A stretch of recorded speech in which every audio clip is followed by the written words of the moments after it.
I thought I knew what betrayal felt like. I was wrong. Christmas dinner 2024. Turkey on the table, carols playing softly, my parents smiling at me like I mattered. But when I walked into the kitchen for more pie, I heard them in the living room plotting, not whispering, planning, calculating. Once they're in the condo for a few months, she won't have the heart to kick them out. My mother's voice, talking about my home, the $300,000 condo I bought with 8 years of blood sweat and 2 jobs. The only thing I'd ever accomplished without them. Then we work on the paperwork, transfer it to her sister. She'll understand, family helps family. I stood frozen pie server in my trembling hand.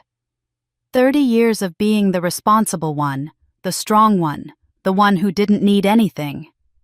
And this was my reward. They were going to steal my home and give it to my golden child sister like it was theirs to give. But here's what they didn't know. Quiet doesn't mean weak. I smiled, walked back in, served them pie, and I agreed to everything. I let my sister pack boxes, let her brag on Facebook about her gorgeous new downtown home, let my parents think they'd won. While they celebrated their scheme, I made a call that would change everything. 10 days later, moving day arrived. My sister showed up with a U-Haul, my parents, her kids, and a key that no longer worked. When the door opened, the woman standing there wasn't me. It was my brother-in-law's ex-wife, the one my sister destroyed 5 years ago. And she'd just bought my condo. Cash. What happened next? Stay with me. Because this story has twists you won't see coming and an ending that proves karma doesn't forget. It just waits for the perfect moment to strike. My name is Emma Carter. I'm 35 years old, an office manager at a small tech company downtown. And I've spent the last 8 years of my life doing something I never thought possible, building a life that was entirely mine. No help, no handouts, just me, 2 jobs, and a dream of owning something that nobody could take away. That $300,000 condo represented every sacrifice, every skipped vacation, every night I chose overtime over going out with friends. It was my sanctuary, my proof that I mattered. I should have known they'd find a way to take it. The dining room looked like something out of a holiday magazine. Mom had outdone herself this year. The table practically groaned under the weight of the turkey, golden and glistening, surrounded by all the traditional fixings. Stuffing spilling out of a ceramic bowl, cranberry sauce catching the candlelight, 3 different pies cooling on the sideboard. Bing Crosby crooned softly from the speaker in the corner, and the Christmas tree in the living room twinkled with lights that had been in our family for decades. On the surface, it was perfect. The kind of Christmas you see in movies where everyone's smiling and grateful and full of love. But I'd learned a long time ago to look beneath the surface. I sat at my usual spot, the one closest to the kitchen, convenient for refilling drinks or grabbing forgotten serving spoons, and watched the familiar dynamic play out. Mom served my sister Jenna first, of course placing the best slice of turkey on her plate with a warm smile. Dad asked David, my brother-in-law, about his promotion at the bank, leaning forward with genuine interest. Jenna's dress got complimented 3 times before the blessing was even said. Their kids, 5-year-old Mason and 7-year-old Lily, were adorable and well-behaved, drawing praise from their grandparents every 5 minutes. I smiled and nodded and made appropriate comments. I'd perfected this role over 30 years. The responsible one, the independent one, the one who didn't need attention, because I was so capable of taking care of myself. The one who didn't matter quite as much. Dinner passed in a blur of small talk and laughter that never quite reached my chest. I noticed the little things the way I always did. How Dad asked Jenna if she needed help paying for Mason's soccer camp, but never asked me about my life. How Mom jumped up to get Jenna more wine before her glass was even empty, but I'd refilled my own water 3 times.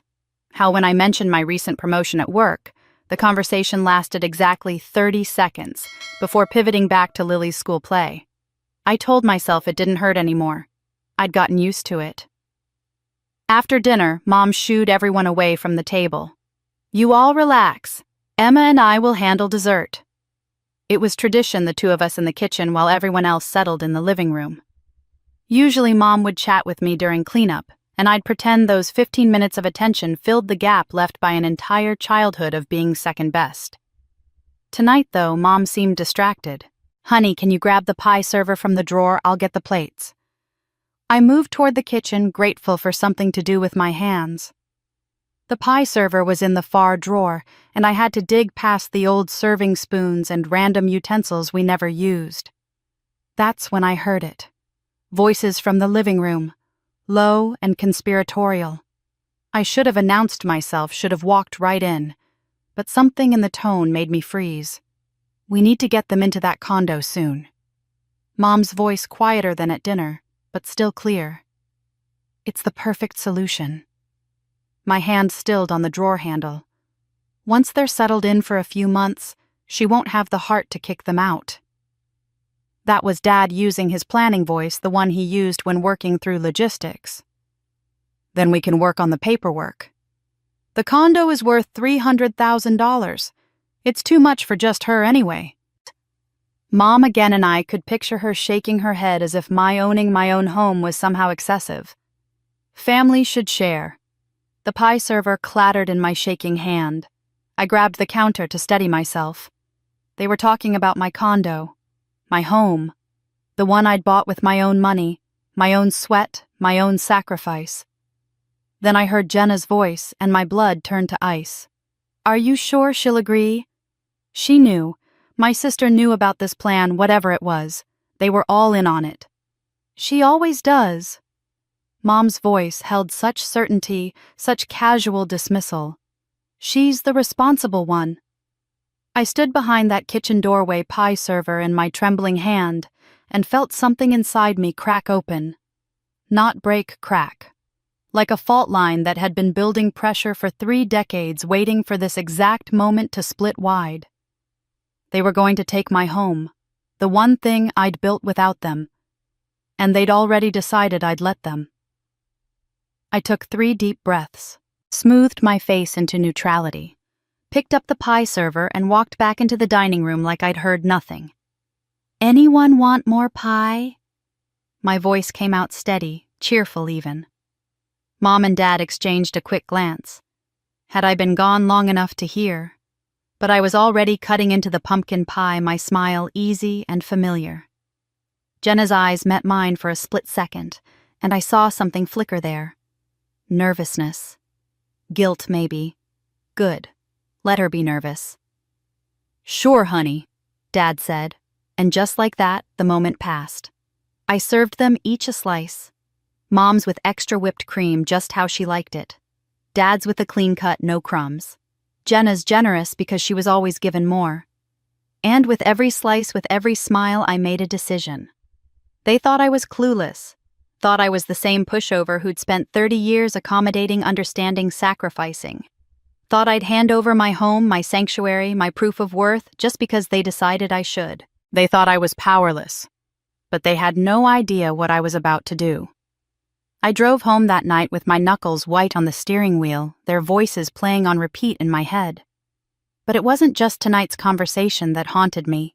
It was every conversation, every moment, every choice that had led to this point over the past 3 decades. Jenna is 3 years younger than me, and from the moment she was born, the world rearranged itself around her. I was 5 when she came home from the hospital, old enough to remember the shift. Suddenly, I was the big sister, the responsible one, the one who had to understand that babies need more attention. I learned early that my needs came second, and I told myself it was temporary. That once Jenna got older, things would even out. They never did. By the time Jenna turned 16, the pattern was set in stone. I remember her sweet 16 like it was yesterday, not because I was part of it, but because of what I wasn't part of. Mom and Dad presented her with a brand new Honda Civic in the driveway, painted custom teal because that was her favorite color that month. $25,000 just like that. Jenna screamed and cried and hugged them while I stood on the porch genuinely happy for her because I didn't know any better yet. When I turned 16, Dad tossed me the keys to his 12-year-old Buick. "You can borrow it when I don't need it," he said. The check engine light was permanently on. I had to add oil every other week, but I smiled and said thank you because that's what good daughters did. The wedding was worse. Jenna married David when she was 24 and my parents spared no expense. $40,000 for a ceremony that looked like something out of a bridal magazine. Ice sculptures, a live band, 200 guests, an open bar. Jenna floated down the aisle in a dress that cost more than my first car, and I stood next to her as maid of honor, genuinely believing this was normal, that this was what parents did when they loved their children. 2 years later, when I got engaged to Michael, I was so excited to start planning. I'd been saving money, but I thought maybe, just maybe, my parents would want to contribute something. When I brought it up at Sunday dinner, Dad looked uncomfortable, and Mom patted my hand like I was a child, asking for something unreasonable. "Honey, weddings are so expensive and so stressful," Mom said. "Why don't you and Michael just go to the courthouse? It's just as meaningful, and you can use the money for practical things. You've always been so sensible about these things." I went to the courthouse. Michael and I stood in front of a judge with 2 random witnesses pulled from the hallway. I wore a dress I already owned. We went to Olive Garden afterward. When I look at my wedding photos, there are exactly 4 of them, all taken on Michael's phone. When I look at Jenna's wedding album, leather-bound and professionally printed, I count 347 photos of the happiest day of her life. The marriage lasted 18 months. Turns out Michael was sleeping with his co-worker. I filed for divorce at 27, and when I called Mom crying, she said, "Well, honey, at least you didn't spend a fortune on the wedding." College was its own special nightmare. Jenna failed her entire freshman year at State. Just stopped going to classes, spent her time partying, came home with a 0.7 GPA. I thought surely there would be consequences, that this would be the moment my parents stopped enabling her. Instead, Dad wrote a check for $15,000 so she could retake her classes at community college. "She's still finding herself," he explained to me when I asked why they were rewarding her failure. "Education is important. She'll figure it out." She never did figure it out. Jenna dropped out after 1 semester at community college and started working retail. But that $15,000 investment in her education apparently used up the family college fund, because 8 months later, when I asked if they could loan me $5,000 for my first apartment deposit, Dad's answer was immediate and firm. "You need to stand on your own feet, Emma. That's how you build character." I worked 2 jobs for 8 more months, saving every penny, living in a house with 3 roommates in a neighborhood where I heard gunshots twice. My laptop got stolen from that house. When I mentioned it at dinner, Jenna said, "Oh, you can borrow mine." 3 weeks later, she spilled an entire glass of wine on it. The keyboard shorted out. It was ruined. "Accidents happen," Mom said with a shrug when I brought it up. I'm sure she didn't mean to. "She's younger. She needs guidance. She's still learning. She's going through a hard time. She's always been more sensitive." I heard every variation of every excuse. And somewhere along the way, I stopped asking for things. I worked 2 jobs through college, paid my own tuition, graduated with honors that my parents forgot to attend because Jenna had a work conflict that same day and needed them to babysit. I told myself I was building character, building independence, building a life I could be proud of. Really, I was just learning to expect nothing. Even now, at 35, the pattern continues, like a script nobody bothered to rewrite. Jenna and David live in a 3-bedroom rental apartment that's 1,400 square feet. It's nice. It's bigger than a lot of places. But Jenna complains constantly about feeling cramped, about not having a yard, about her kids sharing a bedroom. Last month, Mom and Dad bought them a new washer and dryer set because theirs broke. $1,200 paid in cash, delivered and installed. I bought my condo 3 years ago. 1,200 square feet of downtown perfection that I saved for 8 years to afford. 1 bedroom, 1.5 baths, a balcony with a view of the city skyline. It's perfect for me. When I told my parents I'd closed on it, they said, "We're so proud of you, honey, but you don't need our help anyway. You've always been so independent." They visited once, stayed for 20 minutes, said it was lovely. They're at Jenna's house every week, babysitting, helping with repairs, bringing groceries. They deserve better, Mom said last month when Jenna complained about her apartment again. A growing family needs space. My condo sits empty most evenings, just me and the silence, and I'd convinced myself I'd made peace with it. I had my own space, my own life, my own accomplishments that I'd earned without them. I'd turned being overlooked into independence, neglect into strength. But sitting in my car in my own driveway that Christmas night, their voices still echoing in my ears, I finally saw it clearly. I wasn't independent by choice. I was independent by necessity. And they hadn't been building my character all these years. They'd been teaching me that I didn't matter. For 30 years, I was the afterthought, the one who didn't need love because I didn't demand it. And now they wanted to take the very roof over my head, the one thing I'd built without them. I sat in my car, staring at the building in front of me, the one with my condo on the 4th floor, and let myself remember what it took to get here. 8 years. That's how long I worked for this place. 8 years of saying no to almost everything that makes life enjoyable while everyone around me said yes. I was 24 when I started saving seriously.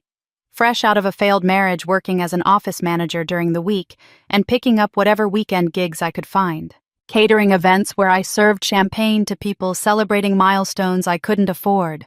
Pet sitting for families, jetting off to places I'd only seen in magazines. Every dollar went into an account I named Freedom, because that's what it represented. Freedom from depending on anyone. Freedom from disappointment. My friends from college took trips to Cancun every spring. They backpacked through Europe, posting photos of the Eiffel Tower and the Colosseum. They called me boring when I said no for the 5th year in a row when I showed up to happy hour and ordered water when I suggested we hang out at someone's apartment instead of going to the new restaurant downtown. Some of them stopped calling eventually. I told myself it didn't matter because I had a plan, a goal that was bigger than weekend adventures. I cooked every single meal at home for 8 years. I learned to make my coffee instead of stopping at Starbucks. I wore the same winter coat for 6 seasons. When my coworkers went out for lunch, I ate the sandwich I'd packed that morning. When they planned weekend trips, I picked up extra catering shifts. Every tip, every bit of overtime, every birthday check from distant relatives went into that account. $60,000. That's what I needed for the down payment. It took me 8 years to save what my parents spent on Jenna's wedding in a single afternoon. 8 years of sacrifice to earn what they gave her for one day. I was 32 when I finally had enough. The realtor showed me 7 places before we walked into Unit 4B at 428 Market Street. The moment I stepped inside, I knew. Floor-to-ceiling windows that let in so much light, the whole space seemed to glow. A balcony overlooking the city skyline. Hardwood floors. A kitchen with granite countertops. 1 bedroom, 1.5 baths, 1,200 square feet of perfect. The day I got the keys, I sat in the empty living room and cried. Not sad tears. Relief. Joy. Disbelief. I held those keys in my hand and whispered to myself, "This is mine. Nobody gave it to me. I earned it." It was the first time in my life I'd accomplished something that was entirely, completely, undeniably mine. I called my parents from that empty living room sitting on the floor because I didn't have furniture yet, and told them I'd bought a condo. I was so excited I could barely get the words out. "That's nice, honey," Mom said. Then barely pausing, "Did we tell you about David's promotion at the bank? He's going to be a senior account manager." Even then, even in that moment, I was secondary. But I had my condo, and that was enough. I decorated it exactly the way I wanted. Minimalist because clutter made me anxious. Peaceful because I needed calm. Plants everywhere because taking care of something that grew and thrived made me feel capable. I hung travel postcards on one wall, places I still wanted to visit. Paris, Tokyo, Santorini. I put up motivational quotes I'd chosen myself, words that spoke to the person I was becoming. What I didn't hang was family photos. That was intentional. This space was mine, separate from the dynamics that had shaped my entire life. Here I wasn't the responsible one, or the independent one, or the one who didn't need anything. I was just Emma, and that was enough. Every morning I woke up to sunlight streaming through those windows and looked at the life I'd built. The downtown location meant I could walk to work. The view reminded me I'd climbed high enough to see beyond the limitations I'd been born into. This wasn't just a home. It was proof that I existed, that I mattered, that I could create something beautiful without anyone's permission or help. I'd imagined hosting dinner parties once I got settled. I'd pictured my parents coming over regularly, Mom admiring my decorating choices, Dad impressed by the smart investment. I'd imagined Jenna bringing the kids to visit their aunt in her cool downtown place. Instead, they visited once, 20 minutes. "It's so far downtown," Mom said. "The parking is terrible." They never came back. But they went to Jenna's apartment every week, the one she complained about constantly, the one that was somehow never good enough despite being 1,400 square feet. Now sitting in my car after that Christmas dinner, I understood what I'd been too naive to see before. The conversation I'd overheard wasn't about temporarily helping Jenna. Those weren't the words of parents asking for a favor. They were strategizing, planning. They'd use the oldest trick in their playbook, the one that had worked on me my entire life. Get Jenna and her family moved in, let a few months pass, then apply the pressure. The kids would be enrolled in downtown schools. Jenna would have made friends with the neighbors. They'd be settled, comfortable, established. And I'd be the villain if I asked them to leave. She won't have the heart to kick them out. That's what Dad had said, because they knew I was soft, knew I'd been trained my whole life to accommodate and understand and put everyone else first. They were counting on it. But this time they weren't asking me to share a toy or give up a bedroom or understand why someone else's needs mattered more. They were taking the one thing I'd built without them, the one accomplishment that proved I could stand on my own, and they were planning to redistribute it like I had no say in the matter. The irony was almost funny. My independence, the thing they'd forced me to develop by withholding support my entire life, had made me successful enough to have something worth taking. I'd been punished my whole life for not needing them, and now I was being punished for finally having something of my own. They weren't asking. They were taking. And suddenly, sitting in that car, I felt something I'd never felt before in my relationship with my family. Clarity. Cold, sharp, absolute clarity. This condo wasn't just a home. It was proof that I existed, that I mattered. And when they plotted to hand it to her like a consolation prize, I knew this wasn't about family. This was war. I didn't sleep for 3 days after Christmas. I'd lie in bed staring at the ceiling, replaying that conversation over and over until the words lost all meaning and became just sounds, just proof of betrayal. Then I'd get up, make coffee I didn't drink, and sit on my balcony watching the city wake up, while my mind traveled backward through 30 years of memories I'd carefully filed away under "it doesn't matter anymore." Except it did matter. It all mattered. I was 8 years old at Jenna's 5th birthday party. Mom and Dad rented a petting zoo. There were pony rides and a clown making balloon animals and a cake shaped like a castle with real sparklers. I remember standing at the edge of the yard watching Jenna ride that pony in circles, her delighted squeals piercing the air while neighborhood kids lined up for their turn.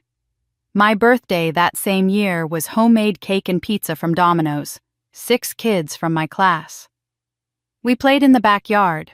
When I asked Mom why Jenna got ponies, and I didn't, she said, "You're older, honey. You understand that not every birthday has to be a big production." I was 12 when Jenna got braces. $6,000 for 2 years of orthodontic work because her teeth were slightly crooked. My front teeth overlapped in a way that made me self-conscious every time I smiled. I asked once if I could get braces too. "You don't smile much anyway," Dad said, not even looking up from his newspaper. "Besides, Jenna's teeth are worse. You can hardly notice yours."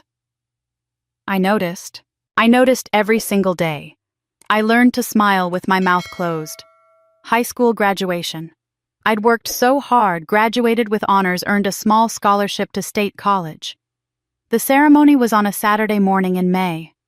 I scanned the crowd during the processional looking for my parents in the sea of faces. They weren't there. I walked across that stage, accepted my diploma, smiled for a photo with the principal, and felt a hole open up in my chest that I couldn't explain to anyone. I found out later, months later, during a casual conversation that they'd taken Jenna shopping that day. She was starting college in the fall and needed bedding decorations for her dorm room, all the essentials. It was the only day that worked with our schedule, Mom explained when I finally worked up the courage to ask. You understand, it was just a high school graduation. You'll have another one when you finish college. I did finish college. They made it to that graduation. They sat through the ceremony and took me to dinner afterward at Applebee's. Jenna couldn't make it. She had plans with friends. Nobody suggested rescheduling. Every time I needed something, the answer was the same. You're strong. You'll figure it out. As if strength was something I'd chosen rather than something I'd developed, because asking for help meant being reminded that other people's needs would always matter more than mine. Every time Jenna needed something, it was family helps family. As if she was family and I was just someone who happened to share their last name. The double standard accumulated over 30 years like compound interest, growing larger and more painful with each passing year until the weight of it was almost too much to carry. And now, sitting in my condo at 3 a.m, I did the math. The actual, literal math. $25,000 for Jenna's car, $40,000 for her wedding, $15,000 for college tuition she wasted, $1,200 for the washer and dryer last month, countless smaller amounts for bills, groceries, babysitting gifts. I estimated conservatively and came up with over $100,000 they'd given her throughout her life. What had they given me? Nothing. Zero. Less than zero, actually, because I'd asked to borrow $5,000 once and been told I needed to stand on my own feet. And now they wanted my condo. My $300,000 condo that I'd bought with money I earned in a city where they'd never lent me a dime. They wanted to redistribute it like I was a resource to be allocated like my success was somehow unfair because I'd achieved it without their help. Your sister has kids. She needs more space. That's what they'd say when they finally asked, as if having children entitled Jenna to my property. As if my years of sacrifice meant nothing compared to her decision to have a family. The twisted logic was almost impressive. I'd worked hard and succeeded, which meant I had a privilege that needed to be shared. The more capable I became, the more they felt entitled to take. I realized something sitting there in the dark. They weren't trying to help Jenna. They were punishing me for not needing them, for being strong enough to build something on my own, for succeeding without their support. My independence was a threat to their narrative, the one where Jenna was the one who needed love, and I was the one who was fine without it. The anger that had been building since Christmas crystallized into something colder, something sharper. I knew what they expected from me. They expected an emotional outburst they could dismiss as overreacting. They expected tears and accusations they could turn around and use as proof that I was unstable, unreasonable, selfish. They'd been managing me with the same tactics my entire life, and it had always worked because I'd always believed they had my best interests at heart. But they'd made a miscalculation this time. They'd gone after the one thing that mattered, the one achievement that proved I existed, and in doing so, they'd finally pushed me past the point of trying to earn their love. I pulled out my laptop and started taking notes. If they wanted to play manipulation games, I would play better. If they could scheme in secret, so could I. They'd taught me to be quiet, to swallow my anger, to always put family first. They'd spent 30 years training me to be invisible, compliant, understanding. But they'd forgotten something crucial. Quiet doesn't mean weak. Silence doesn't mean agreement. And being underestimated is the greatest advantage in any fight. I spent the next 2 days planning. Not frantically, not emotionally, but with the same careful calculation they'd used on me. They wanted my condo, fine. I'd let them think they were going to get it. I'd smile and nod and play the role of the dutiful daughter one last time. I'd let them believe they'd won. And then at the exact right moment, I would pull the rug out from under them so hard they'd never see solid ground again. They'd taught me to be quiet, to swallow my anger, to always put family first. But they forgot quiet doesn't mean weak. I would let them think they'd won right until the moment I pulled the rug out from under them. Mom's call came 3 days after Christmas, right on schedule. "Emma, honey, we need to talk about your sister's situation." Her voice had that careful tone she used when she wanted something, the one that pretended we were equals having a reasonable discussion. I agreed to come over that afternoon. I took my time getting ready, practicing expressions in the mirror. Hesitant but willing. Concerned but ultimately persuadable. I'd spent 30 years reading their cues, learning to give them what they wanted. Now I'd use that training against them. When I arrived, they were waiting in the living room like it was a board meeting. Dad sat in his recliner, Mom on the couch. Jenna perched on the edge of the ottoman, wringing her hands. They'd staged it carefully. I was directed to the chair opposite all of them, the one that felt like being called to the principal's office. "Your sister's lease is ending in February."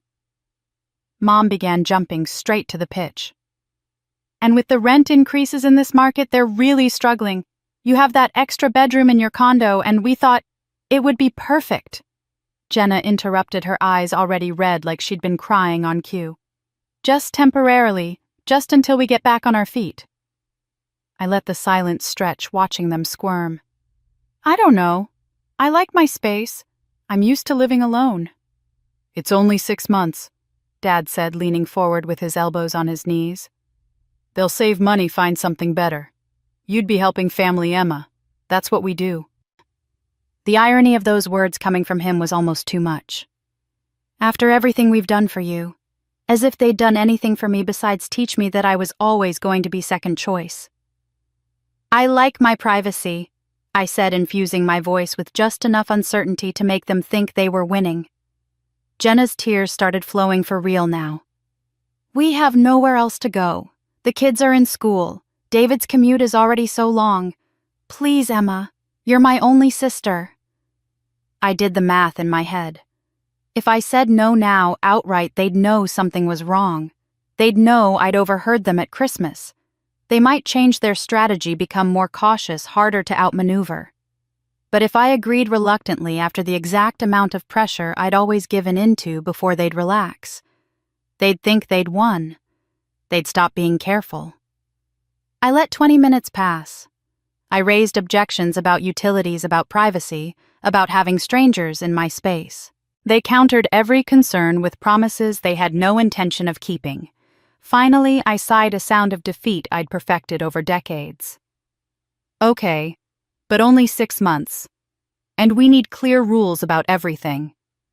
The relief on their faces was instantaneous. Of course," Mom said quickly before I could reconsider. "We'll figure out all the details." "Thank you, honey. You're doing such a good thing." Jenna called me that evening, her voice bright with excitement. "Thank you so much. You're literally saving us. I'm going to start packing this weekend." She didn't ask when they could move in, didn't ask about deposit or utilities or house rules. She just started making plans like the place was already hers, like my agreement was the final step rather than the first. Within an hour, she'd posted on Facebook, "Big changes coming. God is good," with a bunch of praying hands emojis. Over the next few days, I watched them celebrate their victory. Mom called twice to discuss logistics, but only their logistics. What furniture Jenna would bring, whether the kids needed to change schools, how David's commute would improve. My needs, my space, my life didn't enter the conversation except as obstacles to work around. Then I overheard another conversation, this one by accident, when I called Mom's cell and she didn't realize she'd answered. I heard her talking to Dad in the background. "Once they're in, she won't be able to say no. We'll give it 6 months for everyone to get comfortable, then we'll bring up making it permanent. Family discount on the sale." "She's always been soft-hearted," Dad replied. "She won't kick out her own niece and nephew." I hung up quietly, my hand shaking not with fear, but with vindication. This wasn't about helping Jenna through a rough patch. This was phase 1 of a plan to transfer ownership of my condo. They were already plotting phase 2 before phase 1 had even begun. When Jenna and David came by the following Sunday to take measurements, I made tea and smiled while they discussed where their furniture would go. That's when I heard it casual and careless as they stood in my kitchen. "Once we're settled, maybe we can finally relax," David said, his voice low. "No more drama like with Rachel." Jenna laughed, that dismissive little sound she made when she thought she'd won something. "Rachel was years ago. She's long gone. Probably still bitter somewhere." David shifted uncomfortably, not laughing with her, but he didn't say anything to contradict her either. Rachel. I filed the name away carefully, along with Jenna's smug tone and David's discomfort. I didn't know who Rachel was yet, but I knew one thing with absolute certainty. My sister had done something to this woman, something she felt entitled to dismiss, and she'd gotten away with it. Maybe Rachel and I had something in common.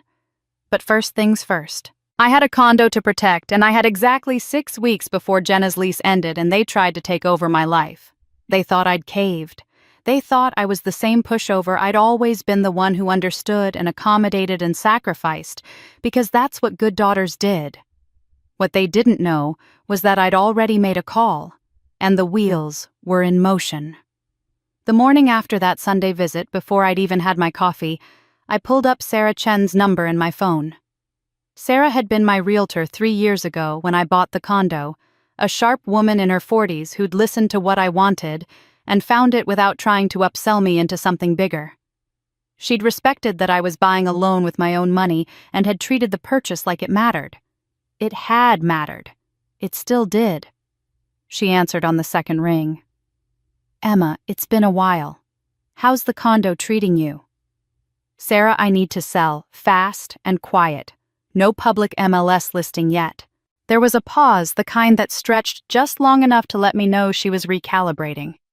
"You just bought that place 3 years ago. Is everything okay?" I appreciated that she asked, but I couldn't explain the whole mess. Let's just say family complications.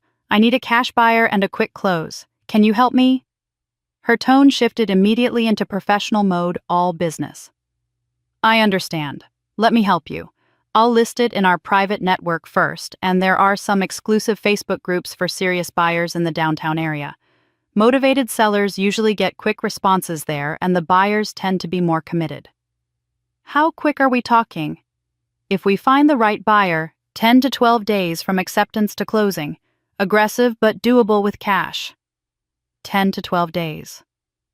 Jenna's lease ended in mid-January, which gave me about 2.5 weeks. The math worked barely as long as nothing went wrong. "What about price?" Sarah asked. $300,000, fair market value. I'm not trying to make a profit, I just need out." "You'll lose negotiating power going in that hot. Buyers will know you're motivated." "I don't care about extra money, Sarah. I care about speed and certainty. Cash only. No contingencies. They can move in the day after closing. I'll do a pre-inspection myself, so there are no surprises." I could almost hear her making notes. "Okay, I'll get the paperwork started today and have it listed in the private groups by this afternoon. I'll specify cash buyers only, quick close preferred, immediate occupancy available." "What's your absolute deadline?" "Mid-January, before the 15th if possible." "Got it. I'll make it happen, Emma." After we hung up, I sat at my kitchen counter staring at my coffee and trying not to think too hard about what I was doing. This condo represented 8 years of my life. Every square foot had a memory attached to it, a sacrifice that had made it possible. The kitchen where I'd learned to cook real meals instead of surviving on ramen. The bedroom where I'd finally felt safe. The balcony where I'd watched the city and reminded myself that I'd climbed high enough to see beyond everything that had tried to keep me small. That evening, after Sarah confirmed the listing was live, I walked through the condo slowly. I touched the walls I'd painted a soft gray because it felt peaceful. I ran my fingers along the curtains I'd chosen because they let in light without sacrificing privacy. I stood in front of the bookshelf I'd assembled myself, every shelf holding books I'd actually read, things I'd chosen because they interested me, not because anyone told me I should. Conflicted didn't begin to cover what I felt. This place held so much of my effort, so many of my dreams. But I understood something now with perfect clarity. If I let them move in, I wouldn't just lose the condo eventually. I'd lose myself in the process. I'd spend 6 months being made to feel guilty for taking up space in my own home. I'd watch Jenna rearrange my furniture and my life to suit her needs. I'd become invisible in the one place I'd ever been allowed to exist fully. I could always buy another home, save up again, start over, rebuild. But I couldn't buy back my dignity once I'd let them grind it into dust. I couldn't buy back the part of myself that would break if I became their doormat one more time. They thought I was weak, thought I was predictable, thought they could manipulate me the same way they always had because it had always worked before. But they'd made a miscalculation. They'd backed me into a corner, and they'd forgotten that the weakest person in any family, the one who's been overlooked and underestimated her entire life, is actually the most dangerous person in the room, because she has nothing left to lose. My phone buzzed with an email. Sarah's name appeared on the screen, and my heart jumped. Already got 3 inquiries, the email read. Very fast response. One person is particularly interested. Name Rachel Thompson. She's a realtor herself, wants to meet you directly. Says it's personal. I stared at that name. Rachel Thompson. Rachel. I pulled up my laptop and searched my memory for where I'd heard it. Then it clicked. Jenna and David in my kitchen talking carelessly while measuring my space for their furniture. No more drama like with Rachel. Rachel was years ago. She's long gone. Probably still bitter. I typed the name into Facebook, adding realtor and my city. Several profiles came up, but one stood out. A professional headshot confident smile bio that read, helping you find home since 2015. I clicked through to her public posts. Recent photos showed her at open houses, shaking hands at closings, living what looked like a successful independent life. The same Rachel my sister had dismissed with a laugh. The same Rachel David had looked uncomfortable discussing. The same Rachel who now wanted to buy my condo and said it was personal. In my family, I'd learned early that there were no coincidences. Everything happened for a reason, and that reason usually involved someone getting hurt. But maybe, just maybe this time, the someone getting hurt wouldn't be me. The listing went live on Tuesday morning. By Wednesday evening, I had 3 serious buyers. But one name kept nagging at me, Rachel Thompson. The same Rachel my sister had laughed about. Coincidence, I didn't believe in those anymore. New Year's Day arrived with Jenna's announcement plastered across my Facebook feed. I'd been checking her profile obsessively since agreeing to let them move in, waiting to see how she'd spin this story. I wasn't disappointed. The post appeared at 9 a.m, clearly timed for maximum visibility. She'd driven downtown to take a professional quality photo of the building from across the street, the morning light making the glass and brick look almost golden. The caption made my stomach turn. Big announcement. We're moving into this gorgeous downtown condo. Can't believe this is really happening. Sometimes dreams do come true. She'd added a house emoji, a sparkle emoji, and praying hands. Thank you to my amazing family for always supporting us. Special shout out to Mom and Dad for believing in us. Can't wait to host Thanksgiving here next year. The kids will love living downtown.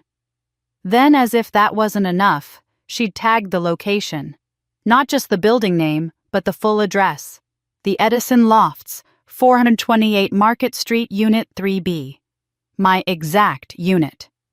She'd essentially published my home address to her 347 Facebook friends, a security risk that would have horrified me under normal circumstances. But these weren't normal circumstances, and I found myself staring at that location tag with something close to gratitude. Within an hour, 47 people had liked it. 23 comments rolled in, friends congratulating her on this massive life upgrade. You deserve this, wrote someone named Melissa with 3 heart emojis. So happy for you, that building is amazing, commented a former coworker. God is so good, added someone from her church group. Jenna responded to every single comment, basking in the attention like it was sunlight she'd been deprived of her entire life. She posted Instagram stories throughout the day. A video of boxes stacked in her current apartment with the caption, Moving day soon. A photo of Mason and Lily looking excited with new adventures for these two. She used hashtags, new, beginnings blessed downtown, living dreams come true. I screenshot every post, every story, every comment. I created a folder on my laptop labeled Evidence and saved them all methodically. She was celebrating moving into my home, the one I'd bought with 8 years of sacrifice, and she was doing it as if it were her achievement, her blessing, her dream coming true. Let her enjoy it, I thought, reading through the comments again. The higher the hope, the harder the fall. Sunday came, and Jenna apparently couldn't contain herself at church either. Mom called me that afternoon, her voice bright with secondhand excitement. You should have seen Jenna after service today. Everyone's so happy for her about the move. What did she tell them? I asked, keeping my voice neutral. Just that they're moving downtown to a beautiful condo. Such a blessing for the family. Mom paused. She said it was a family arrangement, didn't get into specifics. You know how people can be nosy about finances. A family arrangement. As if it were some mutual decision we'd all made together rather than a scheme I'd overheard and pretended to go along with. I wondered if anyone had asked whose condo it was, whether Jenna's vague answers had raised any eyebrows. Probably not. People heard what they wanted to hear, saw what they wanted to see. Dad mentioned it too when he called on Monday to discuss logistics. The neighbors have been asking about Jenna's move. We told them she's going to a lovely place downtown. We're very proud. Proud. Of what, exactly? Of successfully manipulating me into agreeing to something I'd never have agreed to if I'd been asked honestly. Of raising a daughter who could celebrate someone else's sacrifice as her own achievement. My name never came up in any of these conversations. Not once. I was invisible in the narrative of my own condo, erased from the story like I'd never existed. They'd written me out completely, and somehow that hurt worse than everything else combined. I checked Jenna's Facebook, obsessively watching the likes climb, the comments multiply. She was performing her success for an audience of hundreds, and none of them knew the truth. None of them knew this was my home. She was claiming my years of work she was celebrating as her own blessing. On Thursday afternoon, my phone rang. Sarah's name on the screen made my pulse quicken. Emma Rachel Thompson is very serious about your place. She's offering $320,020 over asking, all cash. She wants to close as fast as possible. Sarah paused. But she specifically wants to meet you first, says it's important.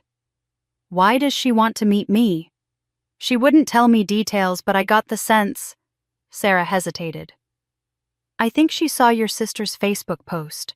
She mentioned the address matching said she had a personal interest in the property. My heart started racing. Rachel had seen Jenna's post. She'd seen my sister celebrating her move to 428 Market Street, Unit 3B, and she'd connected it to my listing. Whatever history existed between Rachel and my sister, it was about to become very relevant. Set up the meeting, I said. Tomorrow if possible. I can do 10 o'clock at the Starbucks on 5th Street. Does that work? Perfect.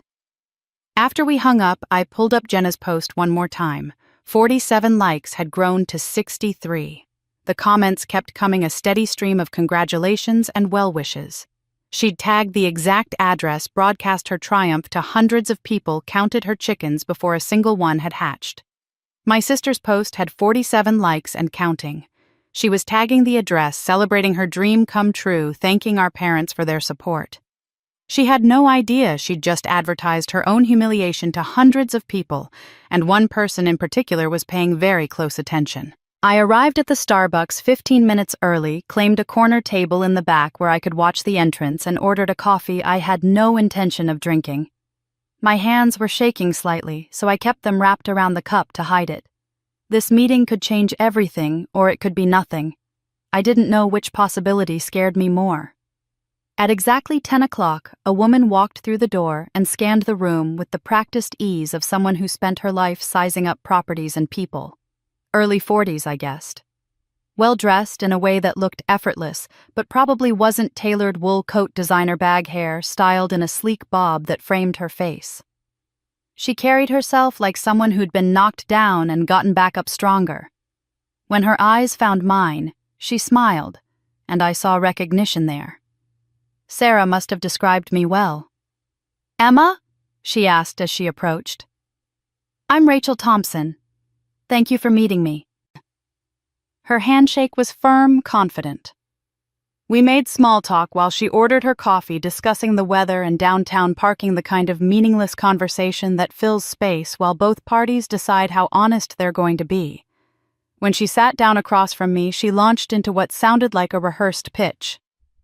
"I'm a realtor with Century 21, specialize in downtown properties.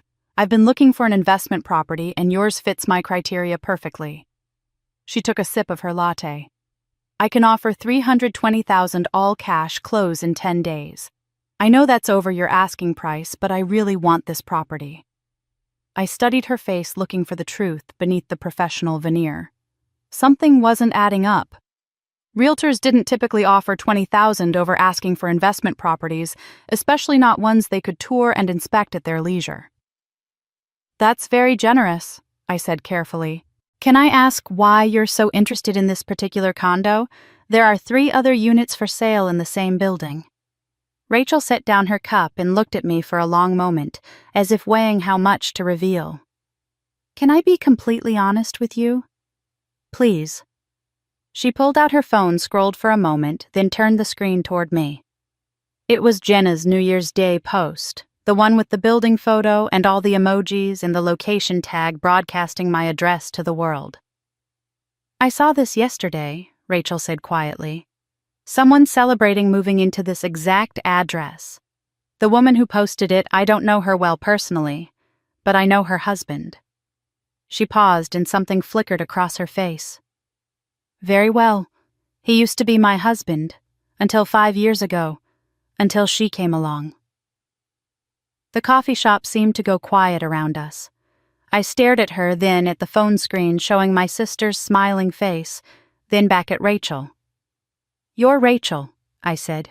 "The Rachel my sister mentioned." I assume she didn't speak highly of me. Rachel's voice was controlled, but I heard the edge underneath. "They never do." "She said you were long gone, laughed about it, said there was no more drama." "Of course she did." Rachel took a breath, composing herself. "David and I were married for 8 years. I thought we were happy. Then he met your sister at a church potluck 5 years ago. She was married to someone else at the time, too." She paused, letting that sink in. "They started an affair. When I found out, I filed for divorce. Got a very good settlement because I was smart about documentation. She left her first husband, too. They got together, played happy family, and I moved on. Built my business. Remarried, actually. I'm much happier now." She smiled, but it didn't quite reach her eyes. "But I never forgot how smug she was. How she acted like she'd won some prize by destroying 2 marriages. The silence stretched between us as I processed this. Jenna had been married before David. Had an affair, my parents had never mentioned it. But then they wouldn't. That would make their golden child look tarnished. "Look, I'll be direct," Rachel said, leaning forward. "When I saw your listing in the real estate group, I thought it was a nice property. Then yesterday I saw her post. Same address, same building. Unit 3B. She thinks she's moving into this condo. But you're selling it." Her eyes met mine. "Does she know?" "No, she doesn't." "Why are you selling?" I could have lied, could have kept it vague. But something about Rachel's directness, her honesty about her own pain, made me want to match it. "My family is pressuring me to let her move in. I overheard them plotting about it at Christmas.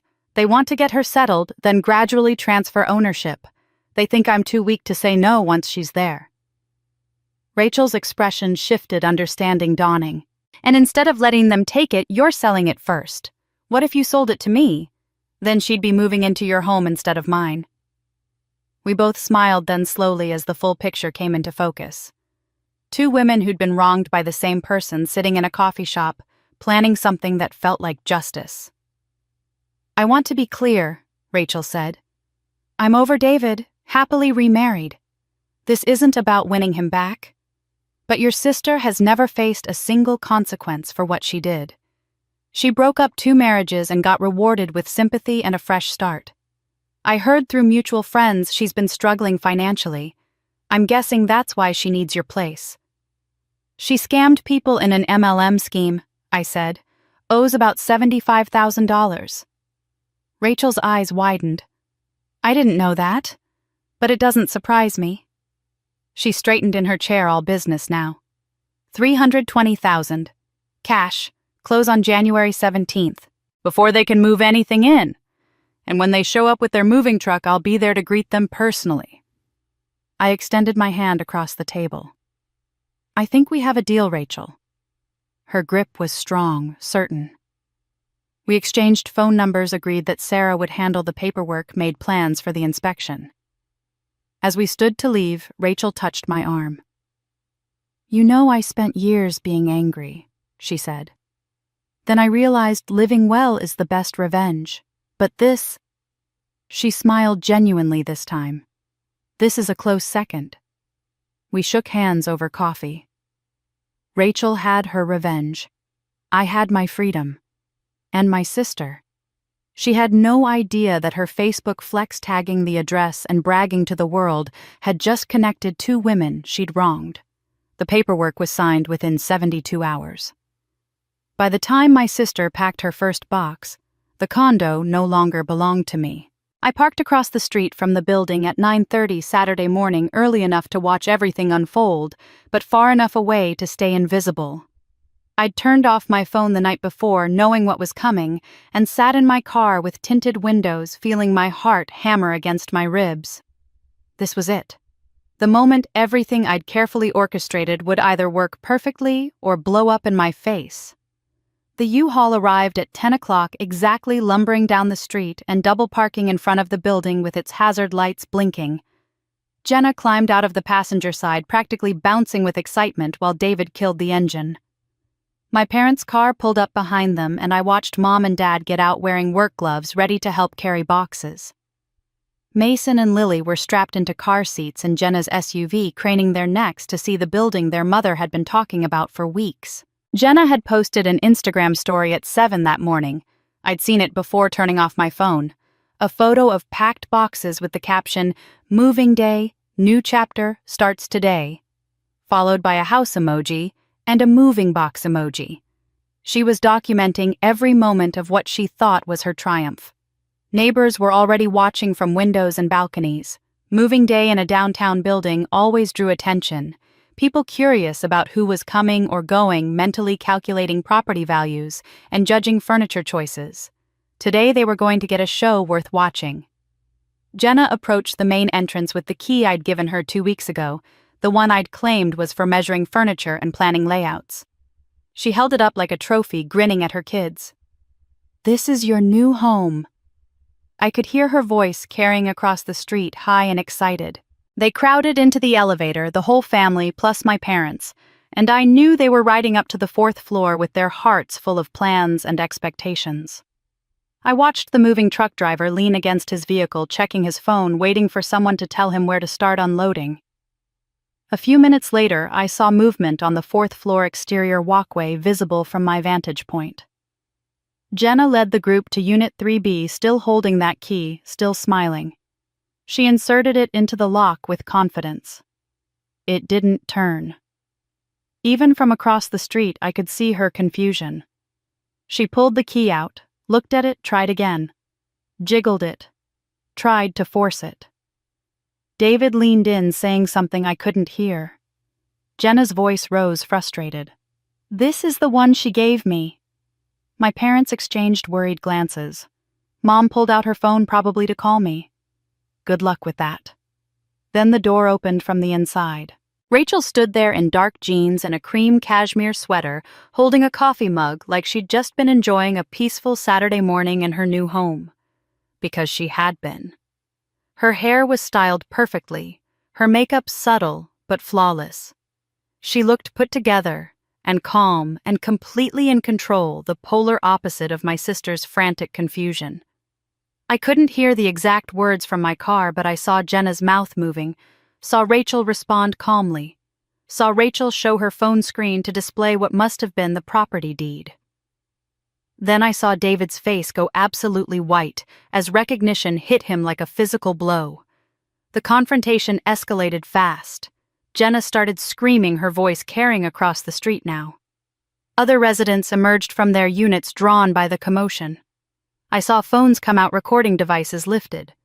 David tried to pull Jenna away from the door, but she clung to the frame like it was a life raft. My parents stood frozen, their faces cycling through confusion, horror, and dawning humiliation. Rachel remained in the doorway, completely composed, occasionally taking sips from her coffee mug. She said something to David that made him flinch. I didn't need to hear the words to know she was reminding him of everything he'd said to her 5 years ago. Every promise he'd broken, every cruel assumption he'd made about her future. The moving truck driver had gotten out of his vehicle now, watching the scene with the fascinated horror of someone witnessing a car crash. Neighbors lined the walkway and leaned out of windows. Someone's phone was definitely recording. Finally, David managed to physically move Jenna away from the door. She was sobbing now, hysterical, still screaming something about setups and betrayal. My parents followed them to the elevator, their shoulders hunched with shame. The moving truck driver climbed back into his cab, probably relieved he wouldn't have to carry anything after all. Rachel stood in the doorway for another moment, surveying the chaos she'd helped create. Then she looked directly across the street to where my car was parked. I don't know how she knew I was there, but she did. She raised her coffee mug in a small, deliberate toast, a smile playing at the corners of her mouth. I raised my hand in acknowledgement, though I'm not sure she could see me through the tinted glass. Mission accomplished. I watched my sister collapse on the sidewalk, sobbing so hard her whole body shook. I saw my parents' faces, shock giving way to shame as they realized neighbors were watching, filming, bearing witness to the humiliation. I saw David drag his family toward their vehicles while the moving truck pulled away, its hazard lights still blinking, and I saw Rachel in the window of what was now her condo, raising her coffee mug to me in a silent toast. Mission accomplished. But their calls were about to start, and I had no intention of answering. I drove straight to my friend Kate's house, the one person I'd told about the plan. She lived 20 minutes away in a quiet neighborhood where I could hide and watch the fallout unfold. When I pulled into her driveway, my phone was already lighting up like a strobe light in the cup holder, call after call rolling in with barely a breath between them. Kate opened the door before I could knock, took one look at my face and said, "It happened. It happened." She led me to her kitchen table, poured coffee, neither of us would drink, and I set my phone face up between us. We both stared at it like it was a bomb with a visible timer. The calls started at 10:47, exactly 12 minutes after Rachel would have opened that door. Mom's name flashed across the screen first, then again, then again. I let it go to voicemail. The phone stopped buzzing for maybe 30 seconds before Dad's name appeared. Then Jenna's. Then Mom again. Kate raised her eyebrows. "You're really not answering." "Not yet." Within 2 hours, the number climbed to 98. 98 times my family tried to reach me, and 98 times I watched the call go unanswered. Mom called 34 times, Dad 21, Jenna 43, which somehow didn't surprise me. She'd always been the one who demanded immediate response, who couldn't stand being ignored. I forced myself to listen to the first few voicemails, needing to hear the progression, the evolution from shock to rage. Mom's voice at 10:47 trembled with confusion. "Honey, please call back. There's been a terrible misunderstanding. That woman says she owns your condo. She says she bought it. She's David's ex-wife. Did you know that? Did you know who she was? Call me immediately. We need to fix this." Dad at 11:03 sounded harder, more demanding. "We need to talk immediately. This is serious. Your sister is devastated. Whatever's going on, we need to discuss it. Call me back right now." Jenna at 11:15 was barely coherent through her sobbing. "What did you do? You sold it to her. To David's ex-wife. Call me right now, or I swear I'm coming to your apartment." Each voicemail felt like a small victory and a small wound at the same time. These were still my parents, still my sister, still the people who'd raised me, even if they'd never quite loved me the way I needed. The guilt sat heavy in my chest. Decades of conditioning telling me to pick up the phone, to smooth things over, to fix it, like I always fixed things. But I didn't. Around noon, the tone shifted dramatically. The desperation turned to anger, the confusion to accusation. Mom, at 12:34. This is cruel, Emma. How could you do this to your sister, to your family? We're humiliated. Neighbors saw everything. People were filming. Do you understand what you've done? Dad, at 1:15, you've crossed a line, a serious line. We need to discuss this face to face. You owe us an explanation. You owe your sister an apology. The text messages came in waves between the calls, a relentless flood of words I could see preview on my locked screen. Jenna's were the worst, each one more vicious than the last. You're a snake. You planned this with that bitch. You humiliated us in front of everyone. Neighbors were filming. You're dead to me. Dead. I will never forgive you. I hope you're happy. My kids are crying because we have nowhere to go. Dad texted too, his words dripping with the same guilt trip tactics that had worked on me my entire life. After everything we've done for you, this is how you repay us. This is the thanks we get for raising you.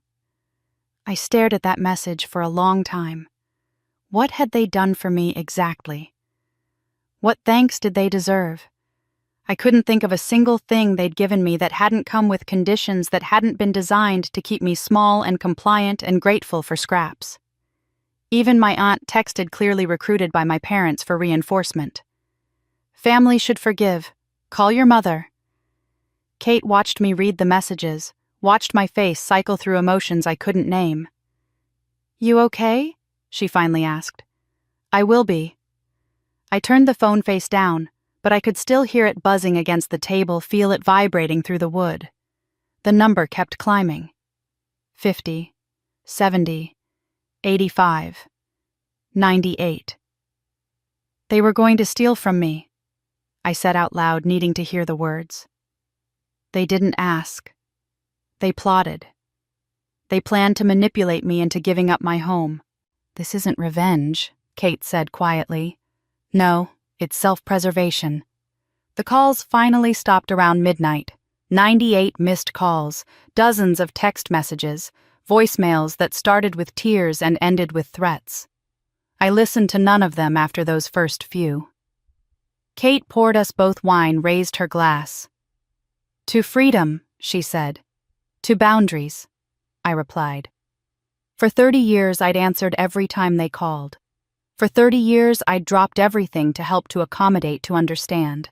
I'd made myself smaller so they could feel bigger, made myself invisible so they could shine. Tonight, I turned off my phone, completely finished my wine, and slept on Kate's couch better than I had in months. Because their desperation was nothing compared to what was coming next. I woke up Sunday morning to a text from Lisa, a neighbor who lived 2 doors down from my parents. We'd been friendly over the years, had exchanged pleasantries at holiday gatherings, but we weren't close. The fact that she was reaching out now told me everything I needed to know. Just FYI, they're screaming at your parents' house. Wanted you to know. You okay? I stared at the message for a long moment before typing back. I'm okay. Thanks for letting me know. What Lisa couldn't know, what none of the neighbors could know, was that this was exactly what I'd expected.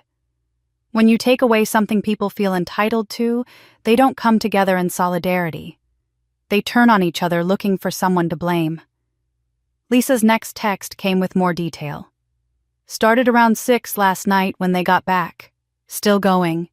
Your sister's voice is carrying through the walls. I'm sorry you're dealing with whatever this is. I could picture it perfectly. The 4 of them in my parents' living room, the same room where they'd plotted against me at Christmas, now transformed into a battlefield. Jenna would have started it because she always started things when she didn't get her way. Later, through a combination of Lisa's updates and my mother's own detailed voicemail left at 2 a.m. when she was apparently too angry to sleep, I pieced together exactly how it had unfolded. Jenna had blamed them first. You promised this would work. You said she'd never say no. You said she was too nice. her voice loud enough that Lisa could hear specific words through the shared wall. Mom had gone defensive immediately, her voice shrill with panic.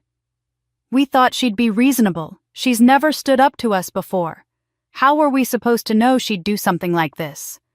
Then Dad had made the mistake of pointing out the obvious.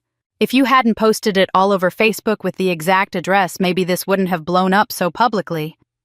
That's when Jenna had apparently lost it completely. "So now it's my fault you're the ones who came up with this whole plan. You're the ones who said it would work." "We were trying to help you," Dad had shouted back, his voice carrying an edge I recognized from my own childhood, the one that meant he was done being patient. "Because you can't manage your own life. You never could." David had tried to calm everyone down, suggesting they focus on finding a hotel for the night somewhere for the kids to sleep.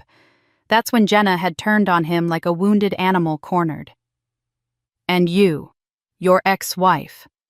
How convenient that she bought it. Did you tell her? Did you set this up?" According to Lisa's texts, David had sounded exhausted when he insisted he hadn't spoken to Rachel in 5 years, that she'd blocked him on everything. Jenna hadn't believed him. "This is too perfect. This is too convenient." What struck me most hearing about it secondhand was that for the first time in my entire life they weren't united. Every previous conflict, every time I'd needed something or questioned something or tried to establish any boundary at all, they'd stood together like a wall. Mom, Dad and Jenna presenting a united front that made me feel crazy for thinking I deserved better. Now they were wolves turning on each other, and the sound of it was almost satisfying. Dad had apparently gone after Mom next. If you hadn't always bailed her out, thrown money at every problem, she'd be independent by now. She'd have her own place. Mom had fired back. "You always said we'd figure it out later." "Well, it's later. We're out of options." "Because you drained our retirement accounts helping her." Jenna had tried to defend herself, pointing out that they'd told her not to worry about the MLM money, that they'd said they'd handle it. Mom had thrown that back in her face, mentioning the stupid scheme and the burned bridges and all the money they'd already spent trying to fix her mistakes. Lisa had texted that she'd seen David take the kids outside to the car around 8, sitting with them in the driveway while the adults screamed at each other inside. Mason and Lily didn't need to hear, that didn't need to learn that family love came with conditions and price tags. But it was Mom's voicemail at 2 a.m. that gave me the most insight into how completely I'd dismantled their narrative. She'd been crying, her words slurred either with exhaustion or whine, and somewhere in the rambling accusations, she'd had a revelation. "You knew," she'd said, her voice suddenly clear with understanding. "You overheard us at Christmas. That's why you agreed so easily. You were buying time. You played us. For 3 weeks you smiled and nodded and planned your revenge, and we never saw it coming." There was a long pause in the voicemail, and I could hear Dad's voice in the background, incredulous. "She played us from the beginning. She's just like you," Mom had said to Dad, bitter and accusing. "Cold, calculating. She learned it from you." I'd listened to that part 3 times, struck by the irony. They'd taught me to be quiet, to be accommodating, to always put them first. They'd shown me how to manipulate by being manipulated my entire life. And now that I'd finally used those lessons, they were shocked by the results. They fought until 2 a.m. Neighbors heard every word. And for the first time in their lives, they weren't united against me. They were tearing each other apart. But their meltdown was only the beginning. Because the next morning, my sister decided if she couldn't have the condo, she'd destroy my reputation instead. I turned my phone back on Sunday morning and immediately regretted it. Jenna's Facebook post was the first thing I saw posted at 9 o'clock sharp, with the kind of calculated timing that suggested she'd been awake planning it since dawn. The post opened with a crying selfie, her face red and puffy, a tissue clutched in one hand. She'd clearly spent time getting the angle just right to maximize the sympathy factor. The text that followed was a masterpiece of manipulation. "I need to share what happened to my family yesterday. I'm heartbroken, but people deserve to know the truth. My own sister betrayed us in the cruelest way possible. After promising to help us when our lease ended after we gave up our apartment and paid deposits, she sold our future home to my husband's ex-wife out of pure spite. She orchestrated this humiliation deliberately, didn't even have the decency to tell us. We showed up with a moving truck, our children excited only to be ambushed. We're now homeless because we trusted family. Family is supposed to support each other, lift each other up. Instead, she chose cruelty and revenge. I'm heartbroken. My children are traumatized. All because she couldn't share what she has.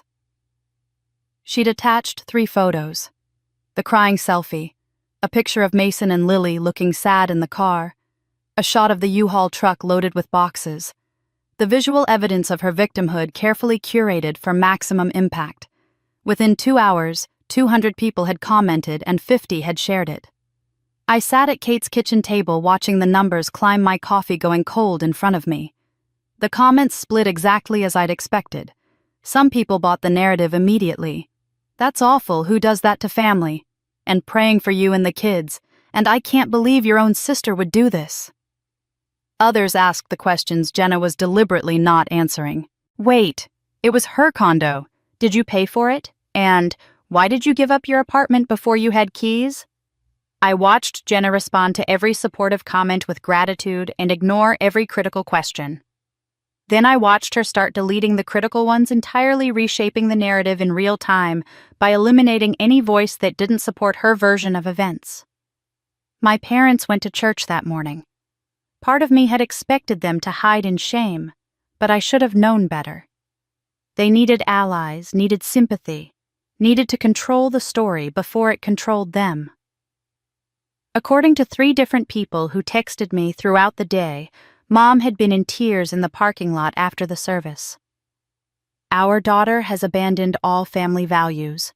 She'd told her Bible study friends, her voice breaking. She's selfish and heartless, after everything we sacrificed for her. Dad had worked the men's group, his approach more anger than tears. Family means nothing to her anymore. She values money over her own sister, over her niece and nephew. They painted me as the prodigal daughter, the one who'd strayed from the path of righteousness and family loyalty. They painted themselves as suffering parents who'd done everything right and been rewarded with betrayal. Some people believed them immediately. Others, thank God, were more skeptical. By Monday afternoon, the entire community was talking about it. Someone had posted in the Downtown Neighbors Facebook group asking if anyone else was following the drama, and 300 comments had appeared within hours. I read through them all, taking screenshots of everything, watching strangers debate my character and my choices based on one side of a story they didn't understand. Family should always help each other no matter what. She's cold-hearted, wrote someone who'd never met me. Hold up. It was her condo that she bought. They tried to take it. Wrote someone who'd actually read between the lines. The arguments escalated. People bringing up the kids as if I'd personally traumatized Mason and Lily rather than their parents who'd made promises they couldn't keep. People mentioning the MLM fraud, which surprised me because I hadn't told anyone about that yet. Apparently, some of Jenna's victims were in these same groups watching this unfold and seeing parallels. My phone buzzed constantly with texts from acquaintances. Hey, is what your sister posted true? And I saw something on Facebook, wanted to check in, and your mom called me crying, what's going on? I didn't respond to any of them. Not yet. I was learning something valuable about human nature, about who would believe the worst of me without asking, about who would pause and question, about who would reach out with genuine concern, versus who just wanted gossip. Some people I'd considered friends immediately took my family's side. That hurt more than I wanted to admit, but it also told me everything I needed to know about the depth of those friendships. The rumors grew more exaggerated with each retelling. Someone said I'd kicked out my pregnant sister, which wasn't true on multiple levels. Someone else said I'd always been jealous of Jenna's perfect life, which was such a profound misunderstanding of reality that I almost laughed. I watched it all from a distance, silent and observing, taking screenshots of every post, every comment, every share. They thought they were destroying my reputation, turning the community against me, making me into a villain. What they didn't realize was that they were creating a detailed record of their own behavior, their own lies, their own willingness to manipulate truth for sympathy. The smear campaign was in full swing. My sister's post had 200 shares. My mother was crying to anyone who'd listen. Church members were whispering, and I was labeled the villain in a story where they conveniently forgot one detail. It was my condo, earned with my money, that they tried to steal. But their lies were about to backfire because I had receipts they didn't know existed. Uncle Mike's call came Tuesday morning while I was still scrolling through screenshots of my family's lies. His voice was tight with urgency, breathless in a way that made my stomach drop. "I need to see you. Now. I found something at your parents' house. You need to see this immediately." "What is it?" "Not over the phone. Meet me at that diner on Route 9 in 1 hour." I drove there with my mind racing through possibilities, none of them good. Uncle Mike was already waiting in a back booth when I arrived, a manila folder sitting on the table between his coffee cup and untouched plate of eggs. His face looked grim. "Your parents asked me to help them move some boxes to storage yesterday," he said as I slid into the booth across from him. "I was trying to reconcile with them after all these years. Thought maybe we could fix things." He tapped the folder. "I found this when I was sorting through their office. When I saw your name on it, I opened it. Emma, you need to see what they were planning." He slid the folder across the table. My hands were already shaking when I opened it. The first page was a sale agreement. Not a draft, not a template someone had pulled from the internet. A fully completed contract with every blank filled in, professional and official looking, missing only one thing: my signature. I stared at the date. December 10th. 2 weeks before Christmas dinner. 2 weeks before I'd overheard them plotting. They'd prepared this contract before they'd even invited me over for turkey and pie, before they'd smiled at me across the table and pretended we were a normal family. The terms made my vision blur. Seller, my full legal name spelled correctly, my address listed. Buyer, Jenna's full legal name. Sale price $50,000 for a condo worth $300,000. Payment terms $5,000 down, the remaining $45,000 paid over 10 years at 0% interest. They'd structured it to look legitimate while essentially stealing $250,000 from me over a decade. But there was more. Paper-clipped to the contract were handwritten notes in my father's distinctive cramped writing. A timeline. A strategy. Move in Jan 15. Wait 6 months. Present contract July. Use guilt about kids' school. And below that, if she refuses, remind her kids will be homeless. Use church pressure. Last resort squatters' rights claim. They'd planned every step, every manipulation, every pressure point. Documented it like a business strategy, like I was a problem to be solved rather than a daughter with rights. "There's something else," Uncle Mike said quietly. "Look at the back pages." I flipped through and felt my stomach turn. Practice sheets. Lined paper covered with attempts at my signature, each one getting closer to the real thing. 20, maybe 30 attempts, progressively more accurate. They'd been practicing forging my name. "They were going to forge my signature." My voice came out strangled. Uncle Mike nodded. "Or trick you into signing? There's notes about mobile notary services about getting you to sign during an emotional moment. Look at this one." He pointed to another note in Dad's handwriting. "Get her to sign at Mom's hospital appointment. She won't read carefully if upset." Mom didn't have any hospital appointments. They were planning to fake a medical emergency to use my fear and concern to manipulate me into signing a document I wouldn't read carefully. The calculation of it, the cold strategic planning, made me feel sick. This wasn't just manipulation. This was fraud. Criminal fraud. If they'd succeeded, if I'd signed that contract, or if they'd forged my signature and filed it with the county, I would have had to sue my own family to prove it was fake. $20,000 minimum in legal fees. Months of stress. Public scandal. Family destruction. And even then, no guarantee I'd win. My instinct to sell immediately, My gut feeling that something was deeply wrong had saved me from all of that. "I made copies," Uncle Mike said. "You should keep these. Talk to a lawyer. This is serious, Emma." "Why are you helping me?" I asked, my voice still shaky. "You and Dad haven't spoken in 10 years. "Because he did the same thing to me." Uncle Mike's face hardened. "Different schemes, same tactics. He tried to guilt me into signing over part of my business. When I refused and set boundaries, I got cut off. Became the villain in the family story." He paused. "I don't want you to go through what I did. You deserve to know what they're capable of." I pulled out my phone with trembling hands and photographed every page. The contract, the notes, the practice signatures, evidence of premeditated fraud. "One more thing," Uncle Mike said. "That MLM fraud your sister did, your parents knew. There's emails in here between them and some of the victims promising to make things right, asking for patience." Of course they knew. Of course they'd been covering for her, trying to clean up her mess with my money, my home, my future. The contract was dated December 10th, 2 weeks before they even invited me to Christmas dinner.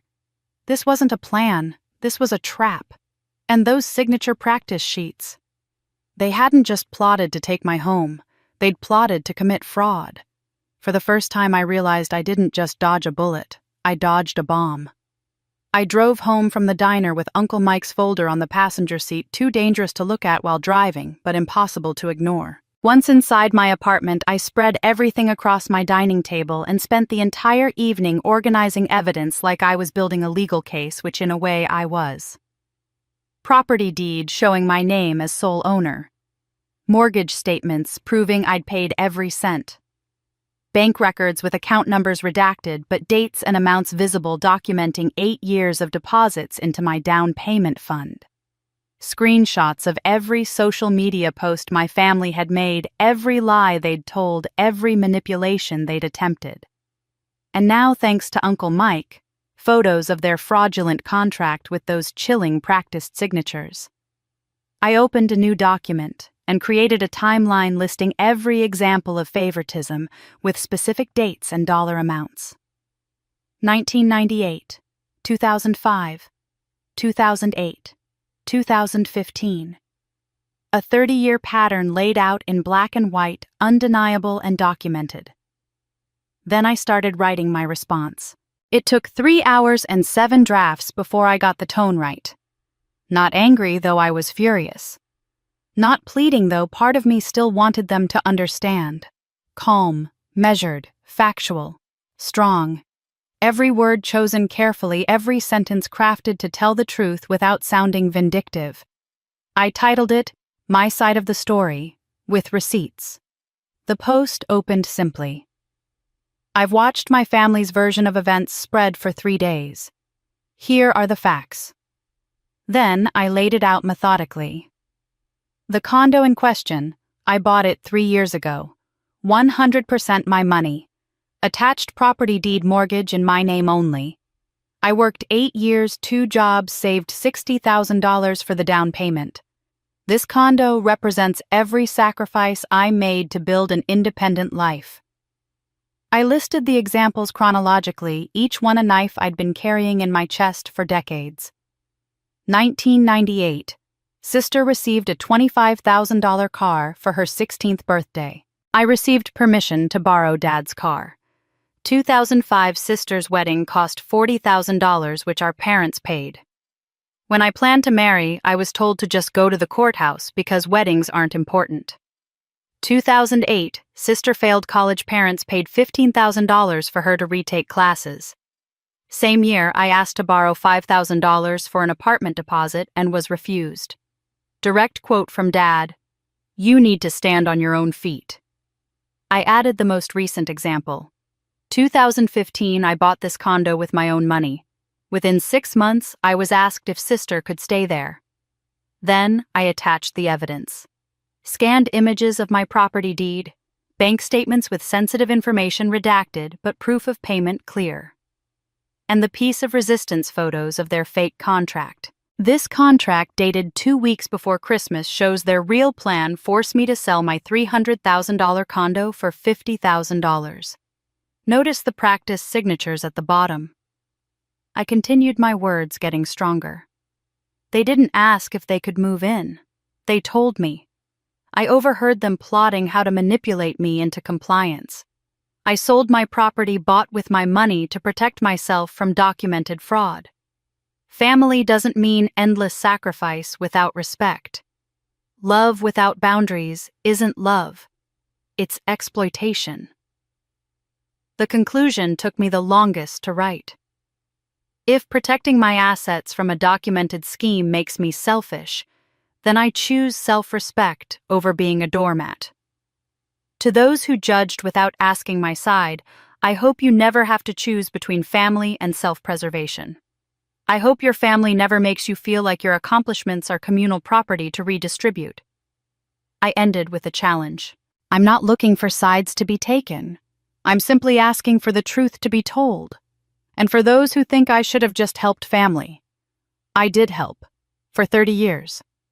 At what point am I allowed to help myself? I added one final note. Comments are open. Unlike some posts, I won't delete questions. My cursor hovered over the post button for a full minute. Once I did this, there was no taking it back. No more staying quiet. No more being the bigger person. No more protecting them from the consequences of their own actions. I hit post at 11:47 on Wednesday night. The reaction started immediately. 50 in the first 5 minutes, the notification counter spinning so fast I couldn't track individual names. I forced myself to close my laptop to walk away to put my phone in another room. I'd said what I needed to say. Now I had to let it speak for itself. I went to bed and slept soundly for the first time in weeks. The weight of silence finally lifted from my shoulders. I hit post and closed my laptop. Within an hour, it had 300 reactions and 150 comments. Within 3 hours, local news bloggers were sharing it. The tide was beginning to turn, but my family wasn't about to let that happen without a fight. I woke Thursday morning to my phone vibrating so violently it had fallen off the nightstand.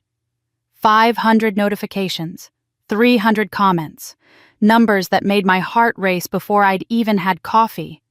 The top comment stopped me cold. Posted at 2 a.m. by Linda Morrison, my mother's best friend of 30 years. The woman who'd been at every major family event, who'd watched me grow up in my sister's shadow, who'd never said a word about what she'd witnessed until now. I've watched this family dynamic for 3 decades. I stayed silent because it wasn't my place. But after seeing Jenna's post and now this, I can't stay quiet anymore. 487 people had liked her comment. I kept reading, my coffee forgotten. Everything Emma said is true. I witnessed it all.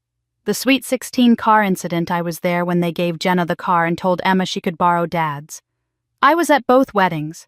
Jenna's had ice sculptures. Emma's had courthouse steps and Olive Garden after.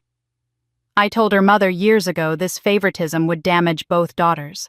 She said I didn't understand because I wasn't a mother. I'm a mother of 3. I understood perfectly. But I understand this real love doesn't require one child to sacrifice endlessly for another.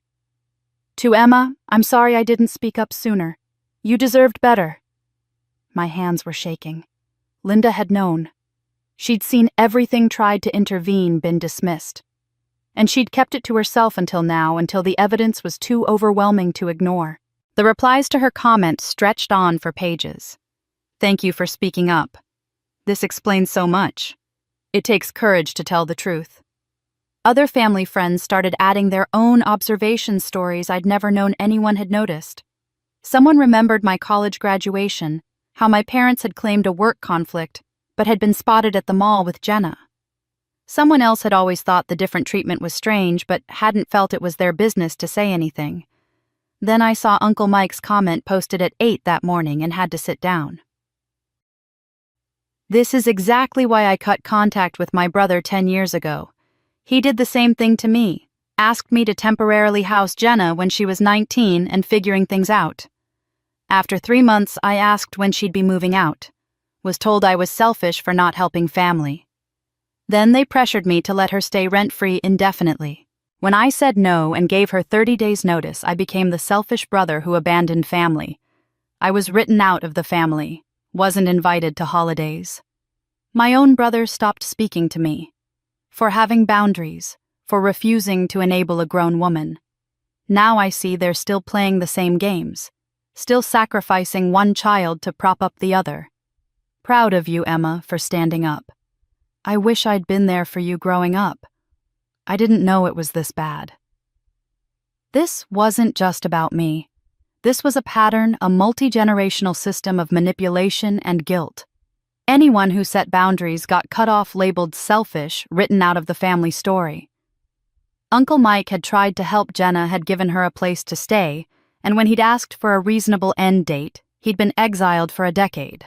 Other relatives I barely knew started commenting. A cousin I'd met maybe twice at weddings mentioned that she'd always wondered why I never came to family events, that my parents had always said I was too busy. I'd never been invited to those events. They'd simply erased me and told everyone I'd chosen not to come. By Thursday evening, the entire tone had shifted. I watched it happen in real time, the narrative flipping like a switch had been thrown. People went back to Jenna's original post and started asking the questions she'd been deleting.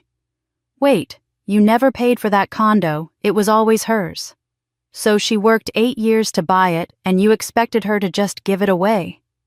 Y'all tried to guilt her into giving away a $300,000 property she earned.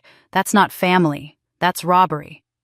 Some of Jenna's original supporters quietly deleted their supportive comments or stopped engaging entirely. Church members who'd initially rallied around my parents went silent. One church elder even commented on my post directly. "We were too quick to judge. I apologize. This is clearly more complicated than presented." Jenna's post was getting what the internet called ratioed, more critical comments than supportive ones, her narrative crumbling under the weight of actual facts and documented evidence. A local blogger wrote an entire piece about it. The downtown condo drama, when family boundaries become necessary. 10,000 views in a single day. Local mom groups were discussing it in their private forums, with many sharing their own stories of family financial exploitation. Jenna tried to post another response, something about how I was still lying, and she had her own evidence. The comments immediately challenged her. "Where's your evidence? Show the receipts like she did. Why didn't you mention she bought that condo herself?" She deleted the post within an hour. The tables were turning. Linda's comment had 500 likes. Uncle Mike's story went viral in local groups. Even some of my sister's friends were quietly unfriending her, but my parents weren't about to accept this quietly, and neither was my sister. They were about to escalate in a way I never saw coming. I was still riding the high of public support when the certified letter arrived Friday morning. The postal worker made me sign for it, which immediately sent my anxiety spiking. Certified mail meant something serious, something that required proof of delivery. The envelope bore the letterhead of Patterson and Associates, attorneys at law. My hands shook as I opened it, the thick legal paper crackling in the silence of my kitchen. Cease and desist. The words jumped out at me in bold typeface, followed by the names of all 3 clients, my mother, my father, and my sister. They'd banded together, pooled their resources, hired a lawyer to come after me. The claims were listed in dense legal language designed to intimidate. Defamation of character. Alleging my Facebook post contained false statements that damaged their reputations. Intentional infliction of emotional distress, claiming I'd deliberately caused them psychological harm through calculated public humiliation. Breach of implied contract, asserting I'd verbally agreed to let Jenna live in the condo and then reneged. The demands section made my vision blur. Remove the Facebook post within 48 hours. Issue a public apology on the same platform. Pay $25,000 in compensatory damages.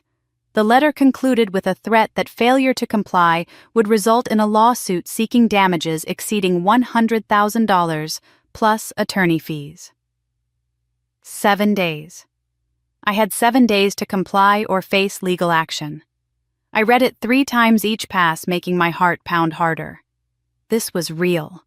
Lawyers, court, Public records. Potential financial ruin. Everything I'd worked for could be destroyed by legal fees alone, even if I won. The letter also listed additional claims they were considering. Fraudulent conveyance, alleging I'd sold the property specifically to avoid family obligations. Tortious interference, claiming I'd deliberately disrupted their housing plans. Terms I didn't fully understand, but that sounded ominous, wrapped in legal jargon. That evening, my phone rang. Dad's name on the screen. I should have let it go to voicemail, but some part of me still wanted to hear what he'd say, still wanted to believe this could be resolved. Hello? You received the letter. His voice was cold formal, nothing like the father who'd raised me. Yes. You brought this on yourself. Take down that post and apologize publicly, or we'll see you in court. Mom's voice carried from the background, loud and shrill. How could you air our private family matters publicly? You humiliated us. You aired them first, I said, trying to keep my voice steady. Jenna's post was public. That was different. She was hurting, reaching out for support.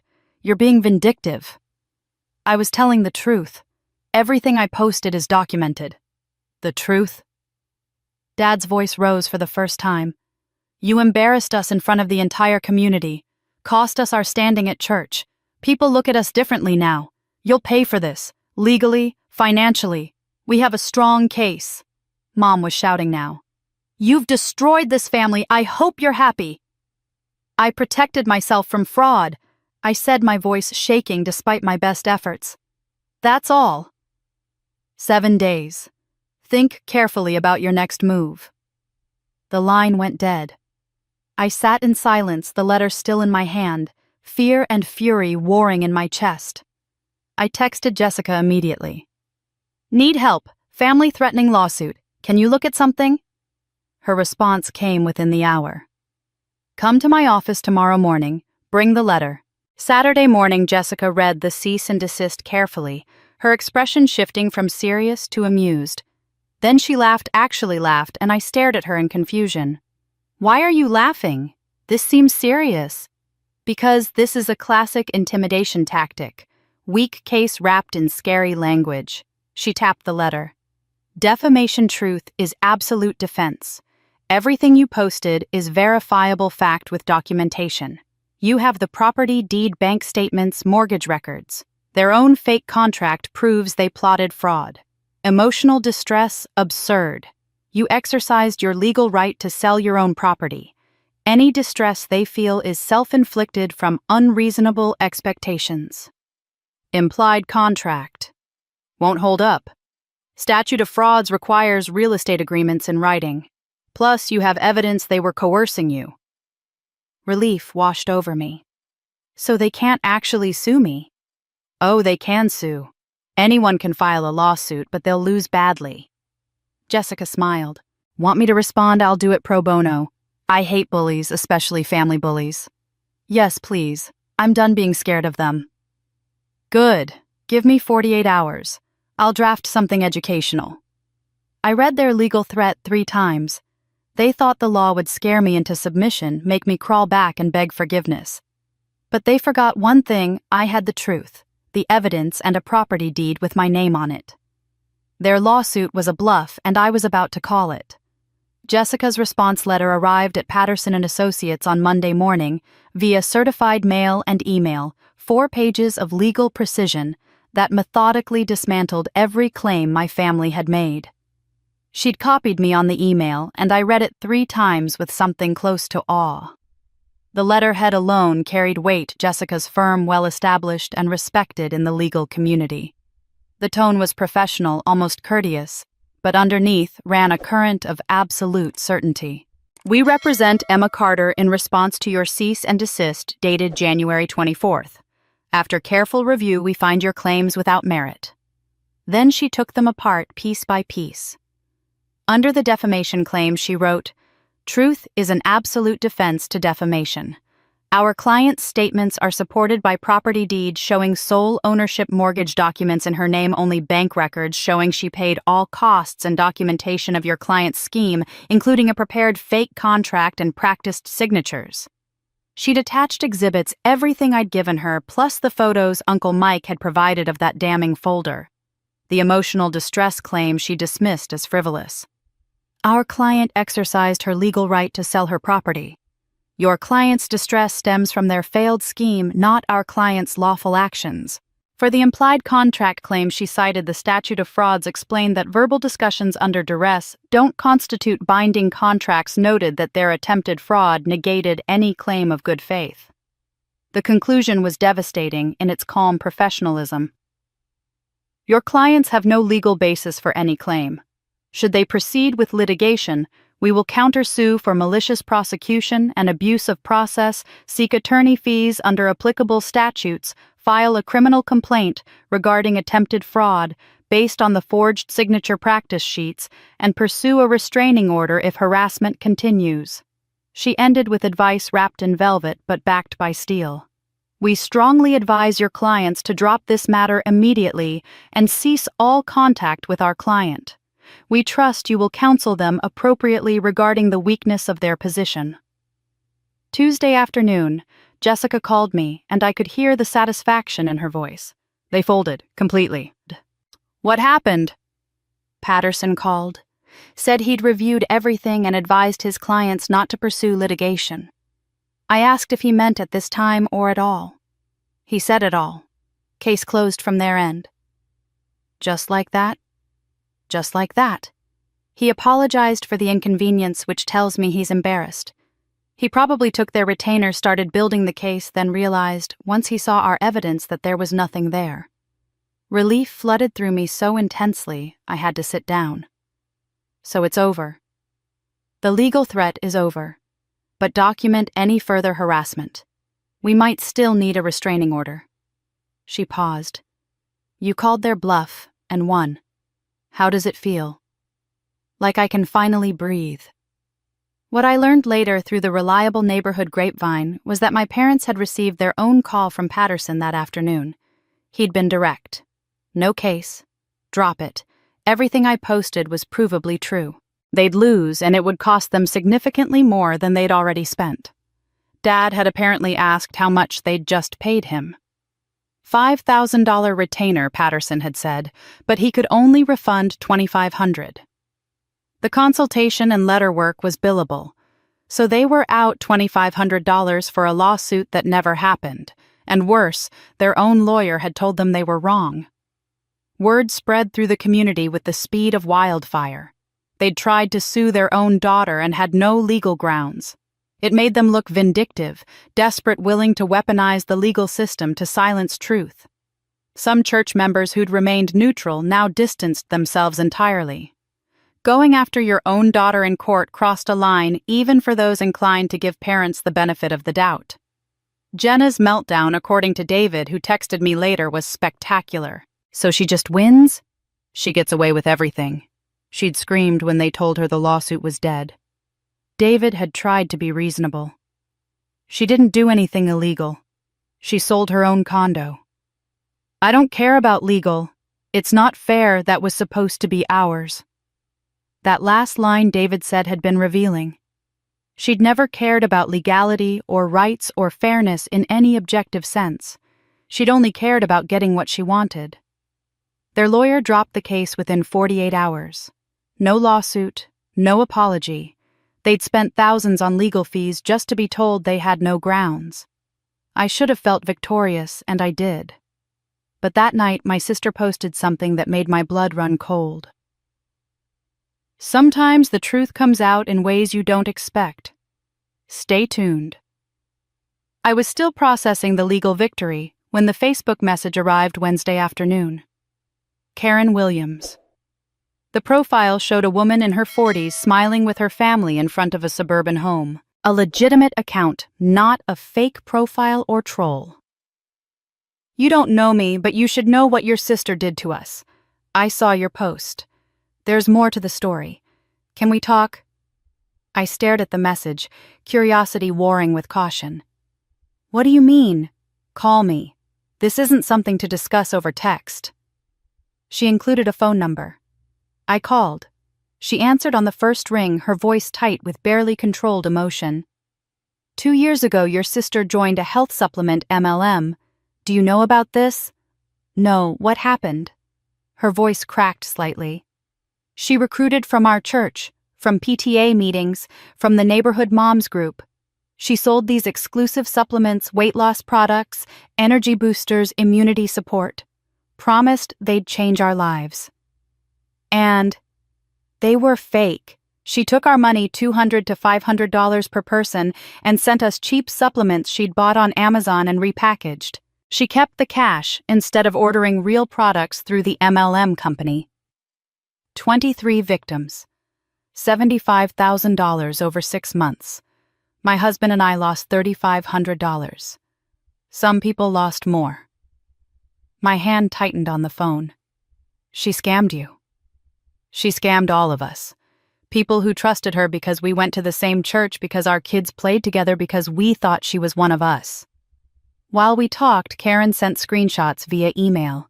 I pulled them up on my laptop, my stomach turning with each image. Jenna's Facebook posts from 2 years ago, bright and enthusiastic. These supplements changed my life. Message me to order. Before and after photos that looked suspiciously professional, probably stolen from the internet. Promises that seemed too good to be true, because they were. Lose 20 pounds in 30 days, boost immunity naturally. Karen shared a group chat among the victims, their messages growing increasingly concerned. Did anyone else get sick from the supplements? I think these aren't real. The packaging looks off. She blocked me when I asked for a refund. Several people had gotten sick. Rashes, stomach problems. Nothing life-threatening, but enough to raise alarm bells. Some had filed complaints with the MLM company, which had investigated and confirmed that Jenna had never ordered products through their system. She'd been kicked out, banned from the company entirely. When victims started demanding refunds, Jenna had blocked them all on social media and disappeared from public view for months. Your parents knew, Karen said. I have an email from your mother. She forwarded it. 8 months old. Mom's email address. Mom's writing style. I know Jenna made mistakes. Please give her time to make this right. She's struggling. She has children to think about. They've been trying to pay people back quietly, Karen explained. Using their retirement savings, I think. They paid me back $1,000 of my $3,500. Said that's all they could afford. But most people haven't gotten anything. Everything suddenly clicked with horrible, perfect clarity. The condo wasn't about helping Jenna find housing. It was about liquidating my asset to cover her crimes. They'd wanted to transfer ownership through that fake contract, then sell it. Use the $300,000 to pay off all the victims, cover Jenna's other debts. Give her a clean slate. They were going to make me pay for her fraud. We're filing a civil lawsuit next week, Karen said. Several of us together. We can't let this go. She destroyed lives. One woman couldn't afford her daughter's college tuition because of this. Another woman's retirement savings gone because she trusted your sister. I understand. Your parents tried to sweep it under the rug, tried to handle it quietly. But she needs to face consequences. I'm telling you because you deserve to know why they really wanted that condo.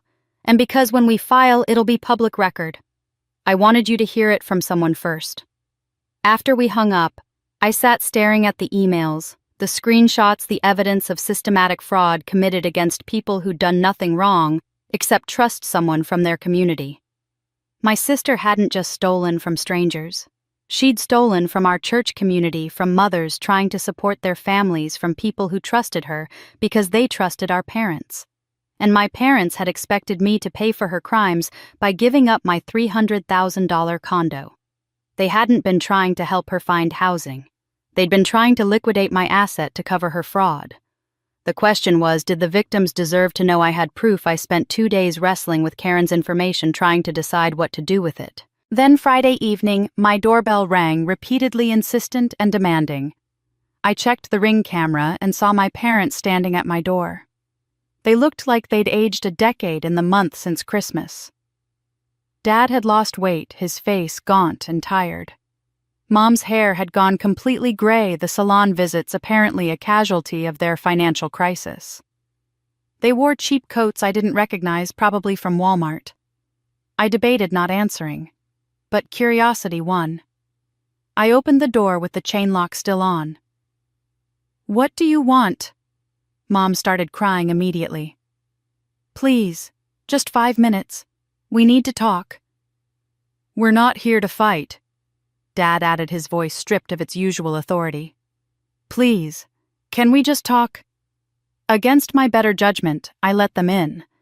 They sat on my couch in the small apartment I'd moved to after selling the condo, looking around like they'd stumbled into unfamiliar territory.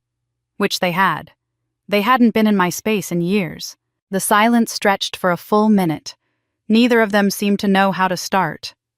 Mom finally spoke, her voice shaking. "I know you're angry. You have every right to be angry. But your sister, she's in real trouble. Serious trouble." "There are people threatening to sue her," Dad said. "Some talking about pressing criminal charges for fraud." "I know. Karen contacted me." Both their faces went pale. They clearly hadn't expected this.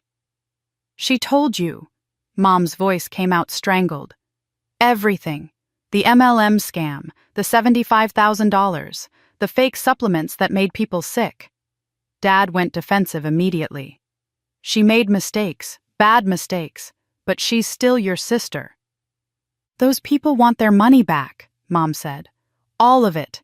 $75,000. We don't have that kind of money." "We've given her everything we have," Dad added. "Drained our retirement accounts. It's still not enough." Mom's voice rose, taking on an accusatory edge. "If you hadn't sold the condo, we could have helped her. Could have made things right." I stared at her, incredulous. "So your plan was to steal my condo to pay for her fraud?" "Not steal," Dad corrected. "We would have bought it from you. Family discount. For $50,000, a $300,000 condo. You could have bought another place eventually. Started over." "With what money?" "After you took my $300,000 asset and gave me $50,000. Mom leaned forward, her hands clasped like she was praying. "You've always been the strong one, the one who doesn't need us. Your sister needs help. Real help. She has children. They could lose their mother to jail." "We're not getting any younger," Dad said. "We're 68 years old. What if something happens to us? Who'll take care of her then?" Even now, even caught, even confronted with the full scope of their scheme, they still expected me to sacrifice. No apology for the fraud they'd tried to commit against me. No acknowledgement of wrongdoing. Just the same old story, fix this for us because you're capable and she's not. "Where were you when I needed help?" I asked. "When I asked for a $5,000 loan for my apartment deposit?" "That was different. You were young. You needed to learn responsibility." And Jenna, at 37 years old, committing fraud against her own church members, doesn't need to learn responsibility. The silence that followed had weight. They had no answer that made sense, no way to spin it, that didn't reveal the fundamental unfairness they'd built their parenting on. "She's not learning responsibility because you keep saving her," I said quietly. "You always have." Mom made one last, desperate attempt. "Please, she's your only sister.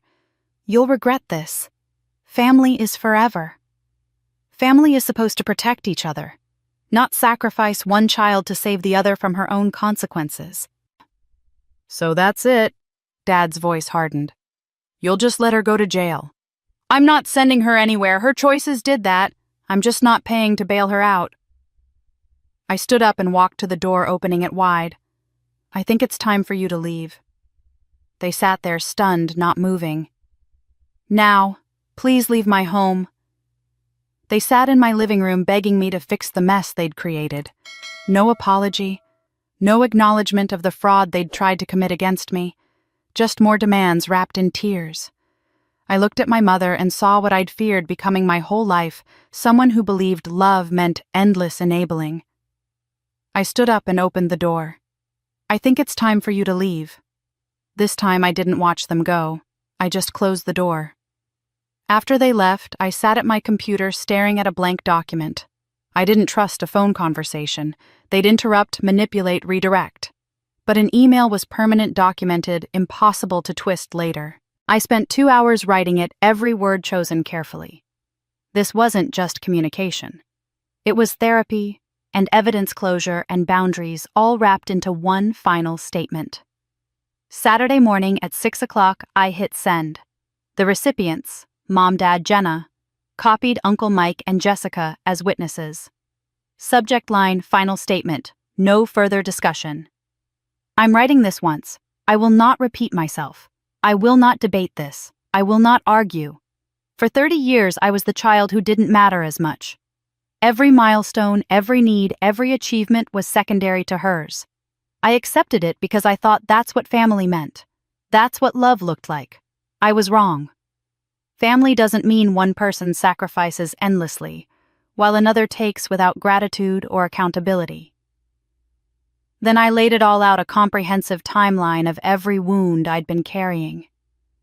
Age 16. She received a $25,000 car. I received nothing. You said I needed to earn things. She didn't have to earn hers. Age 22. You paid $40,000 for her wedding, told me to go to the courthouse because weddings aren't important. My marriage was apparently not important. Age 25. You loaned her $15,000 for a failed business venture never repaid. Same year I asked for a $5,000 apartment deposit loan and was refused. You said I needed to stand on my own feet. Age 32. I bought a condo with my money after 8 years of work. You said good job, then immediately asked if she could stay there. My achievement immediately became her opportunity. Age 35. You plotted to steal that condo via forged contract to pay for her fraud crimes. I have the documents. I have the practiced signatures. I continued. Every single time I was expected to be understanding, strong, accommodating, mature. But when I finally said no, when I finally protected myself, I became selfish, became cruel, heartless. The double standard is exhausting. The unfairness is exhausting. You are exhausting. The final section I titled, Moving Forward, My Boundaries. These are not requests. These are not negotiable. These are requirements if you want any contact with me. 1, I will not give money to Jenna or enable her behavior in any way. 2, I will not lie to protect her from consequences of her choices. 3, I will not attend family gatherings where I'm expected to apologize or make peace on your terms.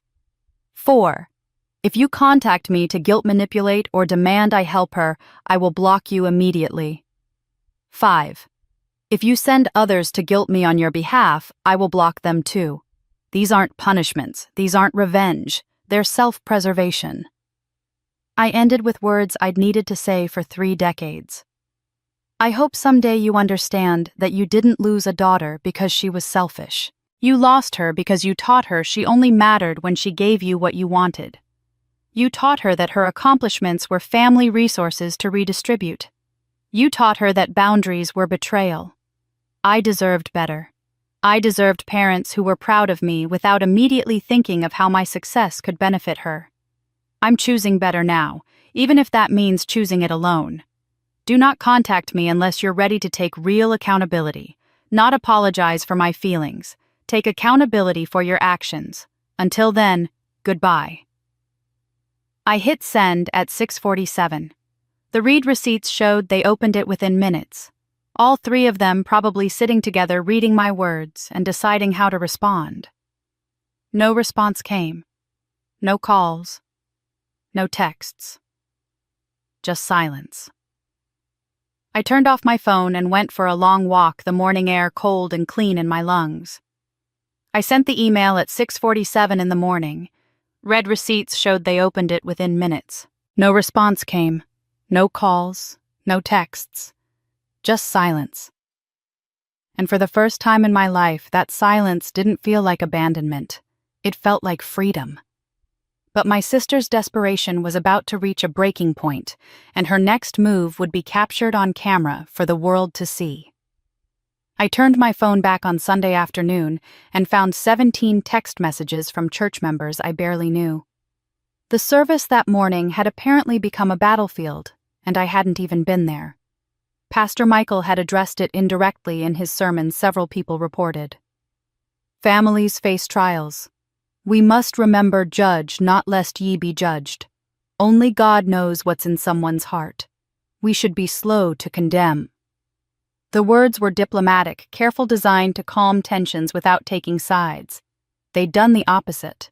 Coffee hour afterward had been a disaster. The church community, the place my parents had considered their social stronghold for 30 years, had fractured into visible factions. The old guard, mostly my parents' generation, and older believed family should forgive and forget no matter what. She's being stubborn and prideful, one woman had told my friend Sarah loud enough for half the room to hear. This is what happens when children forget to honor their parents.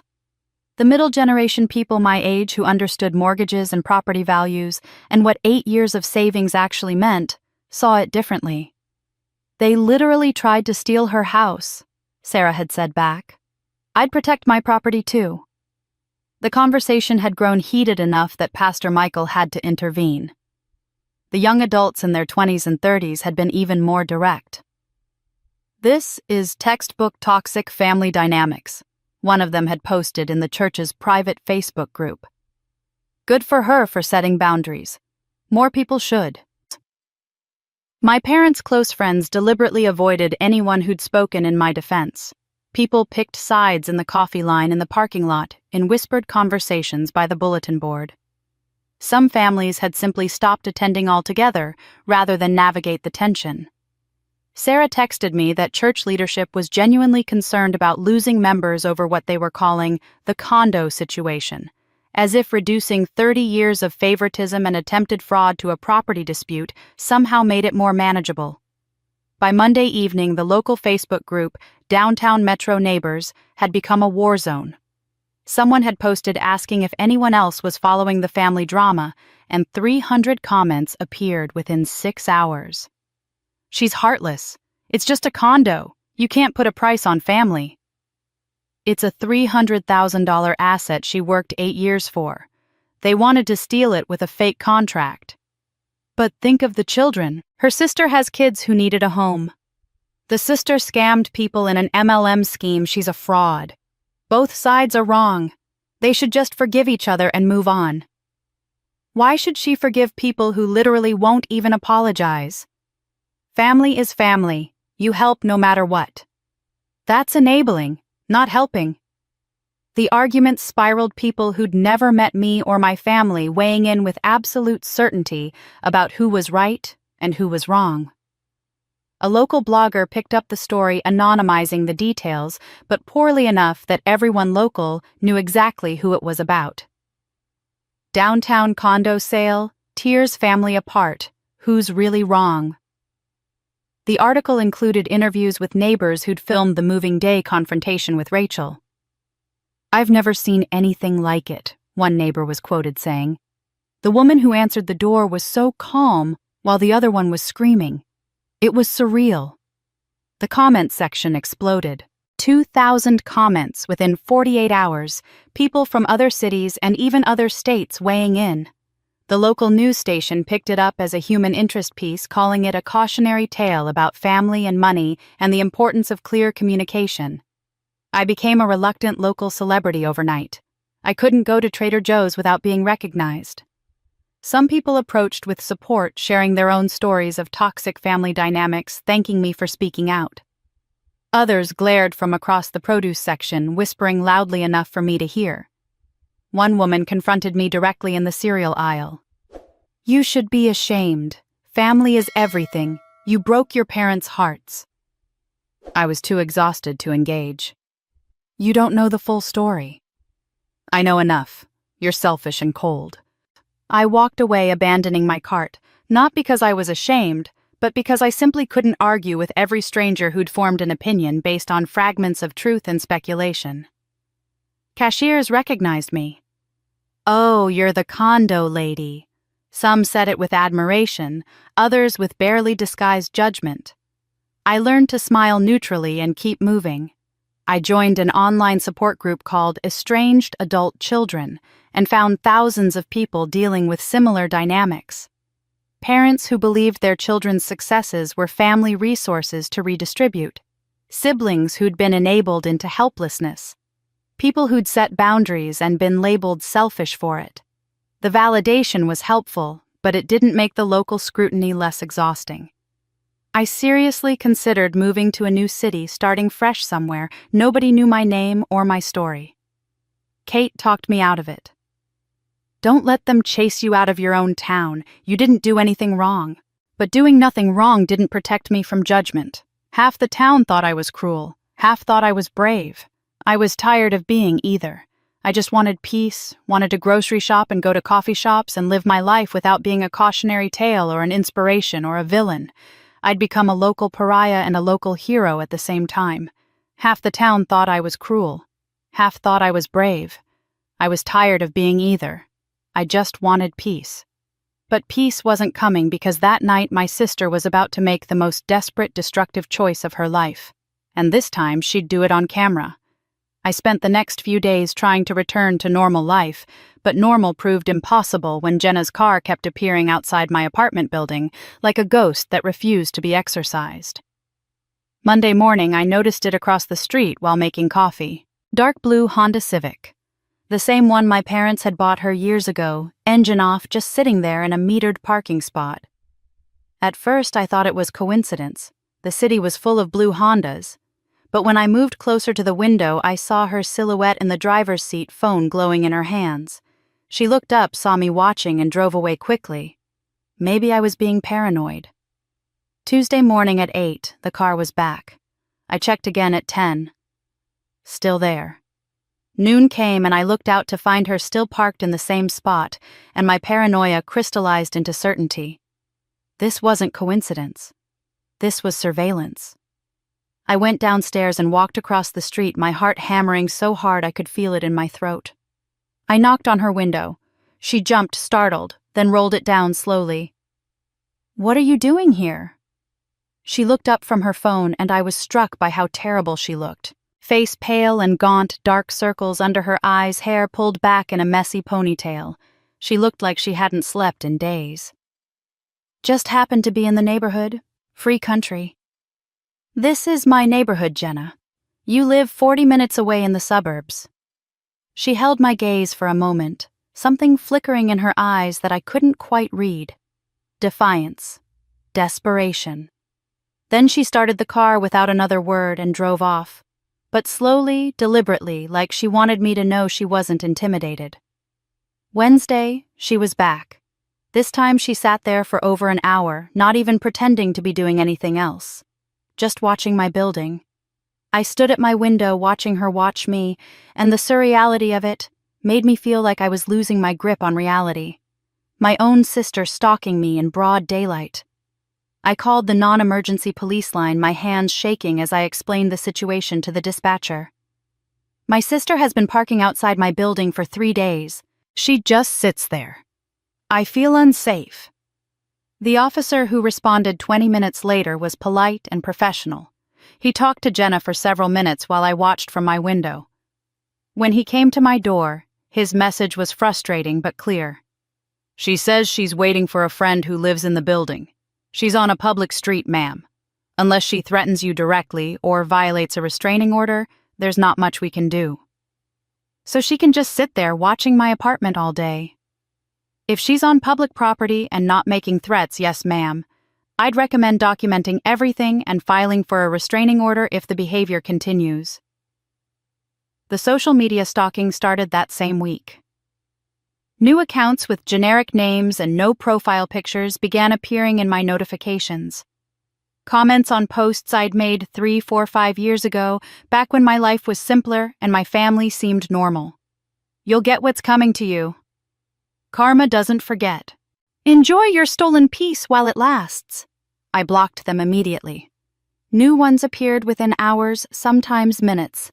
The messages were similar enough that I knew they all came from the same source, but different enough that she was putting thought into each one, spending time crafting these little poison darts.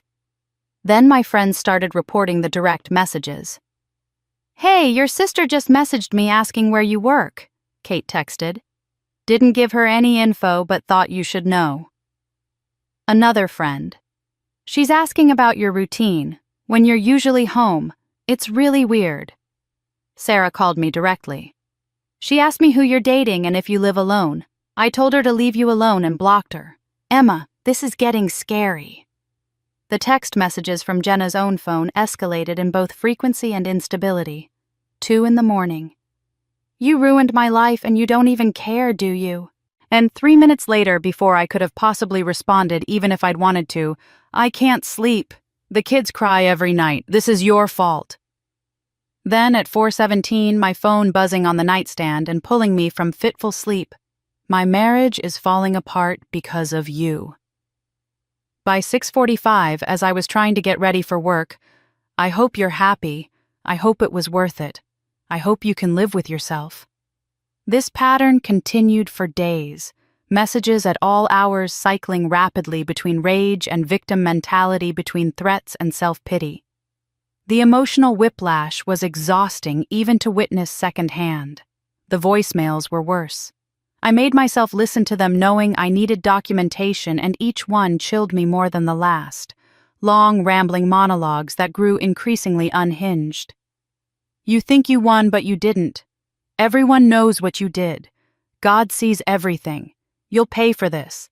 Maybe not today, maybe not tomorrow, but you'll pay. I gave you so many chances to make this right, so many opportunities to be the sister you should have been. You chose war. Fine. War it is." One voicemail contained no words at all, just 3 straight minutes of sobbing. Gut-wrenching, desperate crying that sounded like it came from somewhere deep and fundamentally broken. I listened to the whole thing, disturbed by how much pain was in those sounds, but also disturbed by my own lack of sympathy. I felt nothing but wariness. Thursday morning, David sent me a text. "I'm sorry about Jenna. I can't control her anymore. She's completely obsessed with you in this situation. Please be careful." I screenshot everything: the texts, the voicemails, the fake social media accounts, David's warning, and sent it all to Jessica. "Is this harassment? Should I be worried?" Her response came within the hour. "Yes, this absolutely constitutes harassment. Start restraining order paperwork immediately. Document everything with dates and times. Save all messages. If she shows up at your apartment again, call the police every single time." That afternoon, my phone rang with my parents' number. I almost didn't answer, but something made me pick up. "Your sister is not doing well." Mom's voice sounded strained, older somehow. "I'm genuinely worried about her mental state." "What do you mean?"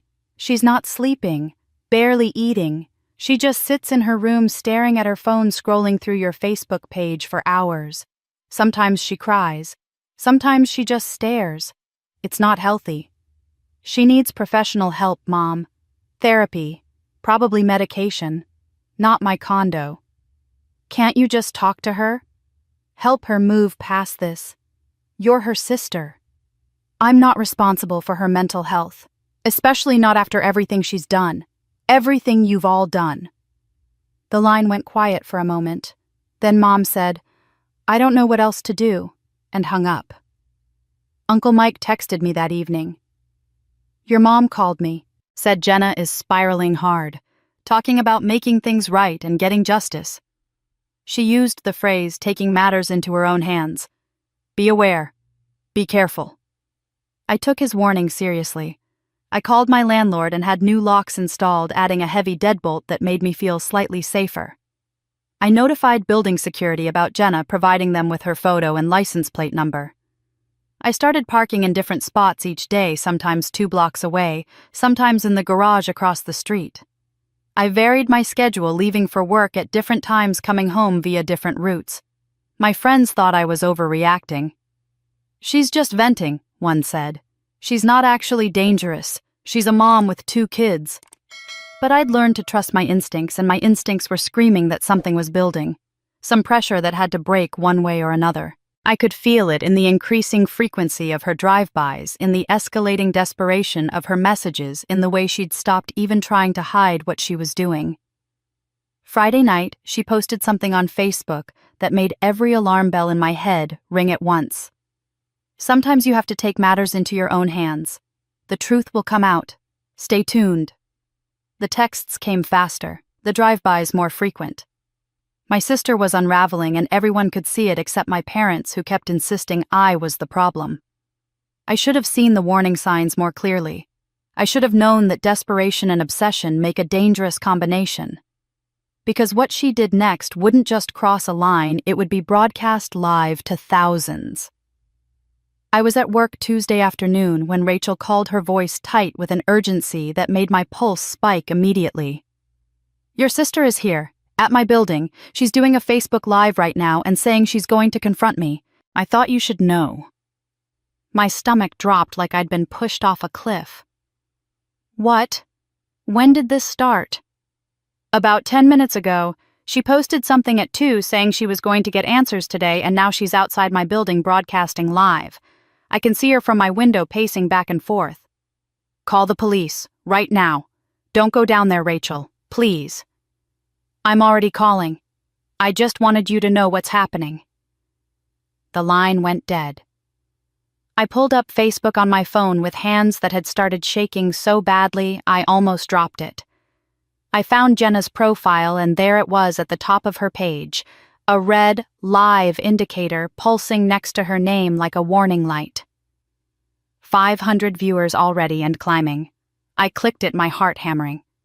Jenna's face filled my screen, and I was struck by how calculated it all looked. Her face was tear-stained eyes, red and puffy, but her makeup was carefully applied foundation, smooth mascara, freshly done. She'd prepared for this performance, planned it down to the details. "I'm here at what should be our family home," she said, her voice wavering with what sounded like practiced emotion. "My sister sold it out of pure spite to my husband's ex-wife just to humiliate us, to hurt us when we were already down." The view count climbed as I watched. 800, 1,000, 1,500. The local drama was drawing an immediate audience, people drawn to conflict like spectators at an accident. "Today, I'm getting our belongings that she won't return," Jenna continued, and I felt anger flash through me because it was a complete, blatant lie. She'd never moved in. She'd never had belongings there. She was fabricating reality in real time for thousands of witnesses. "I'm tired of being silent, tired of being the victim. Today, I take back what's mine."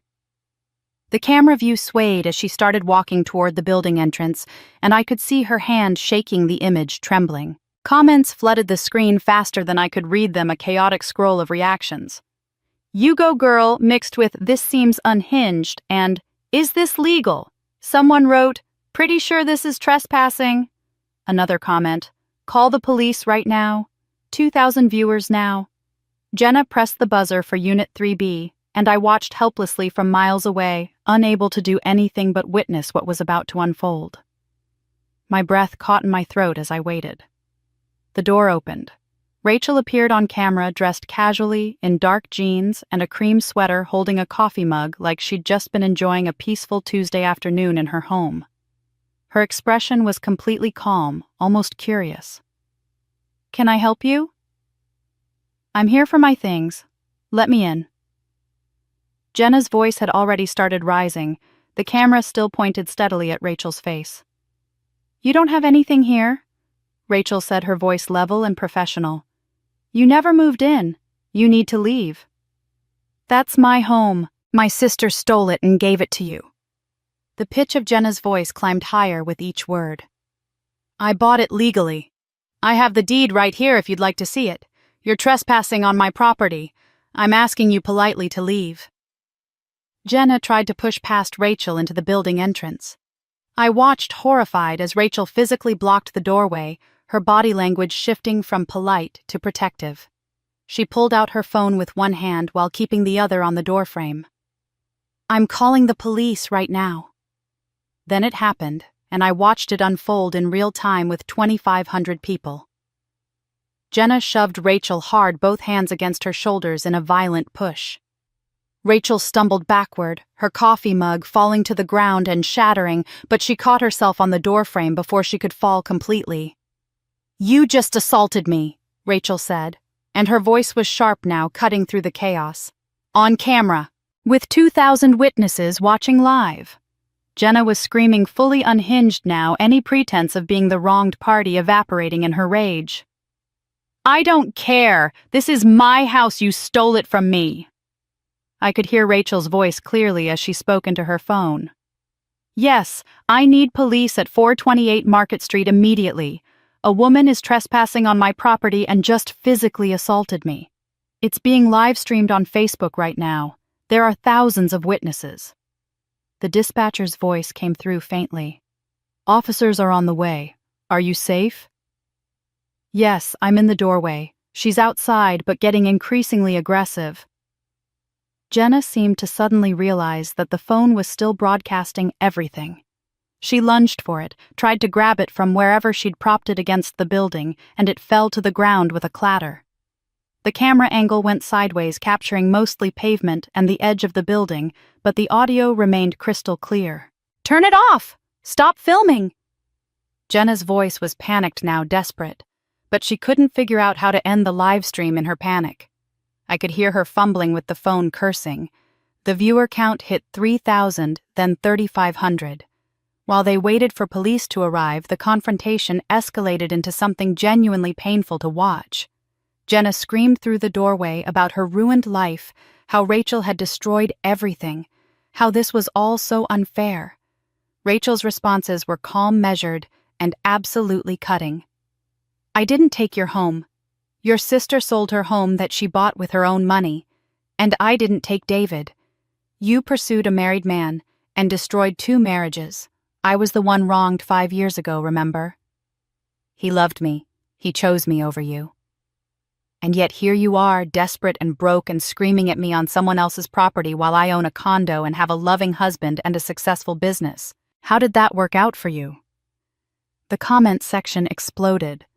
5,000 viewers now, the number still climbing as people shared the link. "She's completely unhinged. This is so sad to watch. Play stupid games, win stupid prizes. Someone needs to get this woman mental help immediately." The police arrived in under 3 minutes, which meant they'd treated it as a priority call. I watched 2 officers approach, their body language alert and professional. One of them addressed Jenna. "Ma'am, I need you to calm down and step back." "She won't let me into my house. You need to arrest her. She's the criminal here." "Who owns this property?" the officer asked, his voice neutral. Rachel showed them her property deed on her phone, still completely composed. "I do. I bought it legally 3 weeks ago. Here's the deed with my name on it. She's trespassing and just assaulted me on camera. The phone on the ground is still recording. There are 5,000 people who just watched her commit assault." The officer turned to Jenna and his voice became firmer. "Ma'am, this isn't your property. You need to leave immediately." "No, I'm not leaving. This should be mine. My sister promised me." "Ma'am, you're under arrest for criminal trespassing and assault." Jenna tried to run. The officer caught her arm easily, professionally. She screamed like she was being murdered. "Don't touch me! Help! Someone help me!" The handcuffs clicked into place with a sound that carried clearly through the phone's microphone. 12,000 people were watching now. Jenna sobbed and screamed as they walked her to the patrol car. "This isn't fair. She stole from me. My sister set me up. This is all her fault." Her face was red and distorted with rage and desperation. Nothing left of the carefully made-up victim who'd started the broadcast. The sideways camera captured her being placed in the back of the police car, still screaming, still insisting she was the victim. Rachel walked over calmly and picked up the phone from the ground. She looked directly into the camera, and I saw her take a breath before speaking. "For the record, I legally purchased this property 3 weeks ago with my own money. I have never met this woman before today. Everything she said was a lie." The screen went black. The live stream had ended, but the video had automatically saved to Facebook. Within 30 minutes, I watched the view count climb to 50,000. People were sharing it everywhere, adding their own commentary, dissecting every moment frame by frame. Local news sites picked it up. Reddit threads appeared. Twitter was talking about it. By morning, the view count would hit 200,000 across multiple platforms. By the time the police drove away, her Facebook Live had 12,000 viewers. By morning, it would have 200,000 views across multiple platforms. She'd wanted to expose me as the villain. Instead, she'd exposed herself, her lies, her violence, her complete detachment from reality. The video couldn't be deleted. The internet never forgets. And this time she'd destroyed herself on camera with no one to blame but her own desperation. The video spread like wildfire across every platform within hours. I watched it happen in real time from my desk at work, unable to focus on anything else as the view counts climbed exponentially. Facebook to Twitter to Reddit's public freakout forum to TikTok, each platform adding its own commentary, its own angle, its own viral spin on my sister's complete public meltdown. People were dissecting every moment, creating reaction videos, adding captions and commentary. It was simultaneously vindicating and horrifying to watch. By the 6 o'clock evening, news local stations had picked it up as their lead human interest story. I watched the broadcast on my phone during my break, the anchor's voice professional and carefully neutral. Woman arrested after Facebook Live meltdown over condo dispute. The chyron at the bottom of the screen reinforced the headline as footage from the live stream played with strategic blurring over faces. The report included context pulled from public records, which meant reporters had done their homework. The dispute stems from a family conflict over a downtown condo. Court records show the woman's sister legally sold the property 3 weeks ago, but the arrested woman believed she had claim to it. Then came the detail that made my breath catch. The arrested woman is also facing a separate civil lawsuit from victims of an alleged MLM fraud scheme totaling $75,000. Everything was public now. Everything was connected and documented and searchable. The condo, the fraud, the arrest, the family drama, all woven together into a narrative my sister couldn't escape or rewrite no matter how many fake Facebook accounts she created. She was formally charged with 3 counts: criminal trespassing, assault, and battery and disorderly conduct. Bail was set at $5,000, which, according to Uncle Mike, who stayed in touch to keep me informed, my parents had to scramble desperately to come up with. They were nearly broke after months of paying off MLM victims and funding their failed legal threats against me. Dad had to borrow $2,000 from his other brother, the one who lived in Ohio, and rarely spoke to the family at 10% interest. The humiliation of that must have been excruciating for a man who'd spent decades preaching about financial responsibility and living within your means. David was mortified beyond any words he could articulate, Uncle Mike told me during one of our coffee meetings. The video showed his wife literally screaming, "You took my husband," at his ex-wife while trying to physically force her way into a building she had no legal right to enter. His co-workers at the bank had seen it because everyone had seen it. His boss had seen it. The bank's board had seen it. Random strangers in grocery stores had seen it. Wednesday morning, less than 24 hours after the arrest, David's boss called him into his office. The conversation was brief and professional and devastating. "David, this is embarrassing for the bank's reputation. The video has your wife mentioning your name multiple times. Clients are asking questions. I think you should take a leave of absence. Paid, of course, just until this blows over and the media attention dies down." The message was crystal clear. Even wrapped in corporate politeness, they wanted him gone, but couldn't legally fire him without cause. David was realizing, perhaps far too late, that he'd left a stable marriage with Rachel for an escalating chaos that showed no signs of stopping. His kids were suffering 2 innocent casualties of their mother's choices. Uncle Mike heard from a mutual friend whose daughter attended the same school as Mason and Lily. The kids were being teased mercilessly. "Your mom's the crazy condo lady." Children could be cruel without even understanding the full context, just parroting what they'd heard their parents discussing at dinner tables across town. Thursday afternoon, my phone lit up with a text from Karen, the MLM victim who'd first contacted me weeks ago. "We're filing today. 15 of us pooled resources and hired an attorney. She's proven through that video that she has no boundaries, no accountability, no stability. We need to act now before she has a chance to hide assets or declare bankruptcy or disappear." By evening, the news had picked up the second story. Viral video woman also accused of $75K MLM fraud.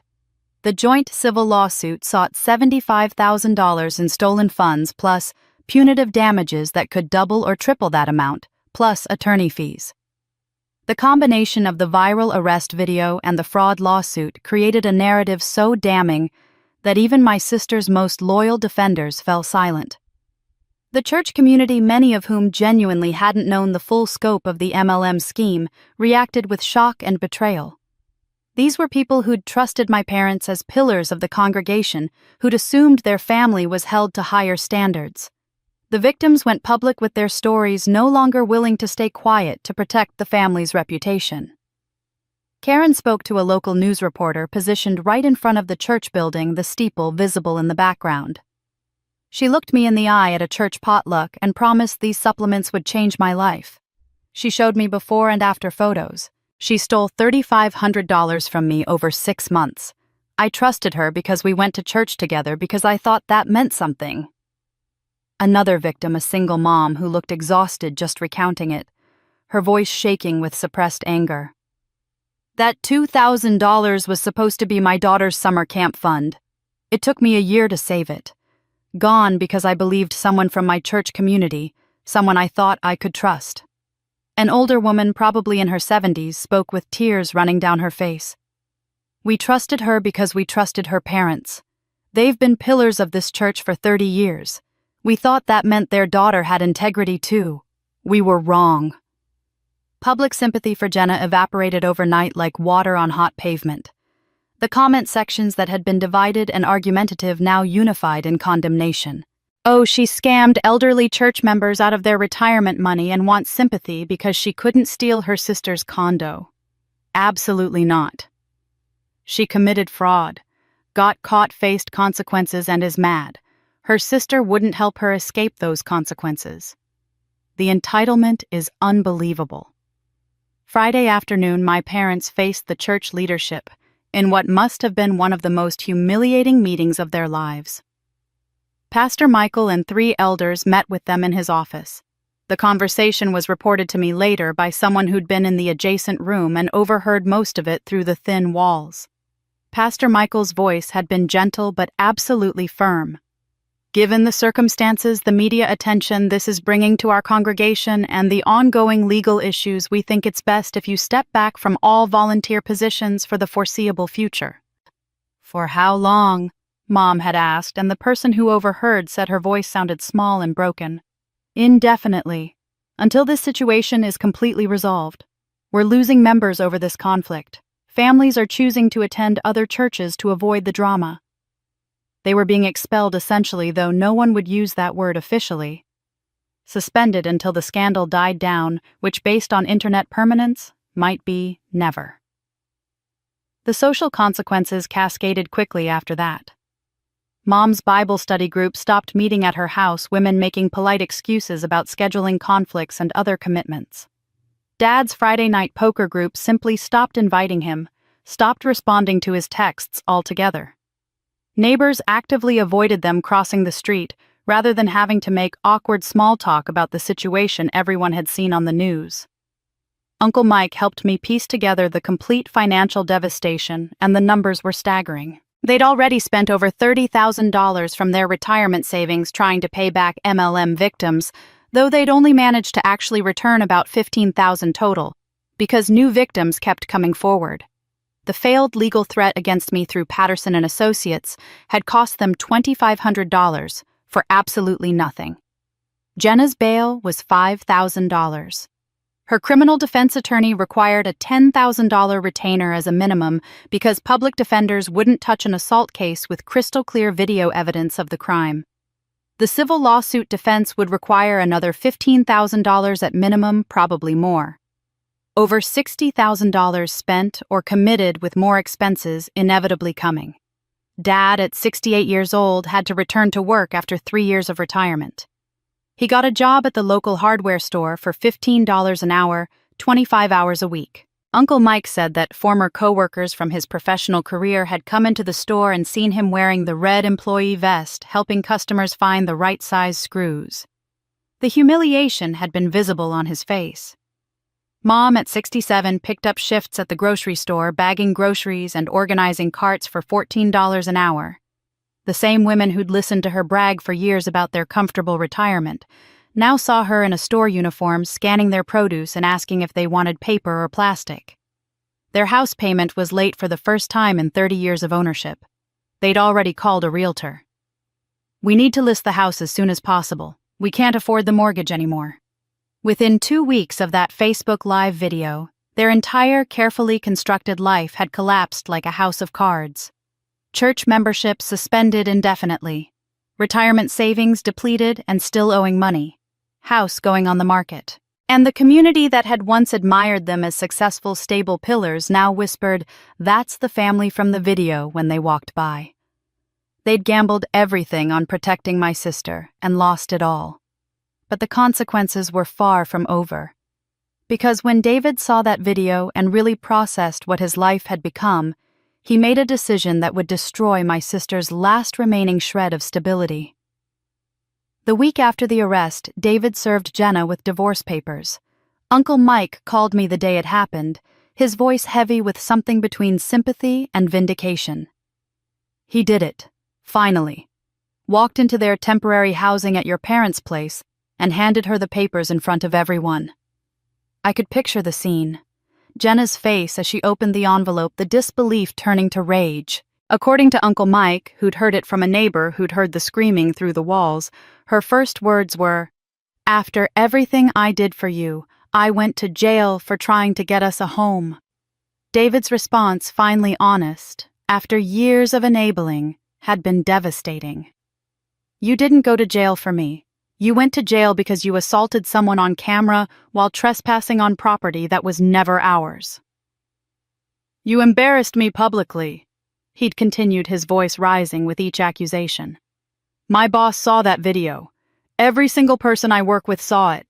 My colleagues, my kids' teachers, my ex-wife watched you scream at her about stealing me when you were the one who pursued a married man. You're obsessed with your sister.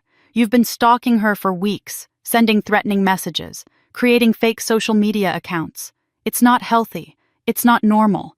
And I can't do this anymore." Jenna had begged, according to the neighbor's account. "I did this for our family. That condo was supposed to save us." David's response had been exhausted, depleted of any remaining sympathy. "That was never our condo. It was your delusion. I told you 100 times to let it go. You've been obsessed for months. You drove by her apartment. You stalked her online. I can't let my kids grow up thinking this behavior is normal or acceptable." The divorce filing included a request for primary physical custody, with only supervised visitation for Jenna. The language cited unstable behavior, obsessive tendencies, violent outburst captured on video, and witnessed by thousands arrest record ongoing harassment of a family member and concerning mental health deterioration. David was building a case that would almost certainly succeed. Jenna's world crumbled completely in the span of a week. Losing her husband, possibly losing her children, facing criminal charges with video evidence that made defense nearly impossible, facing a civil lawsuit for $75,000 she didn't have. And in the ultimate irony, having to move back in with our parents because she had nowhere else to go. The condo had been supposed to prevent exactly this scenario. David got a small apartment across town, took Mason and Lily with him, and filed for an emergency custody hearing scheduled for early March. Meanwhile, my parents' house went on the market February 25th.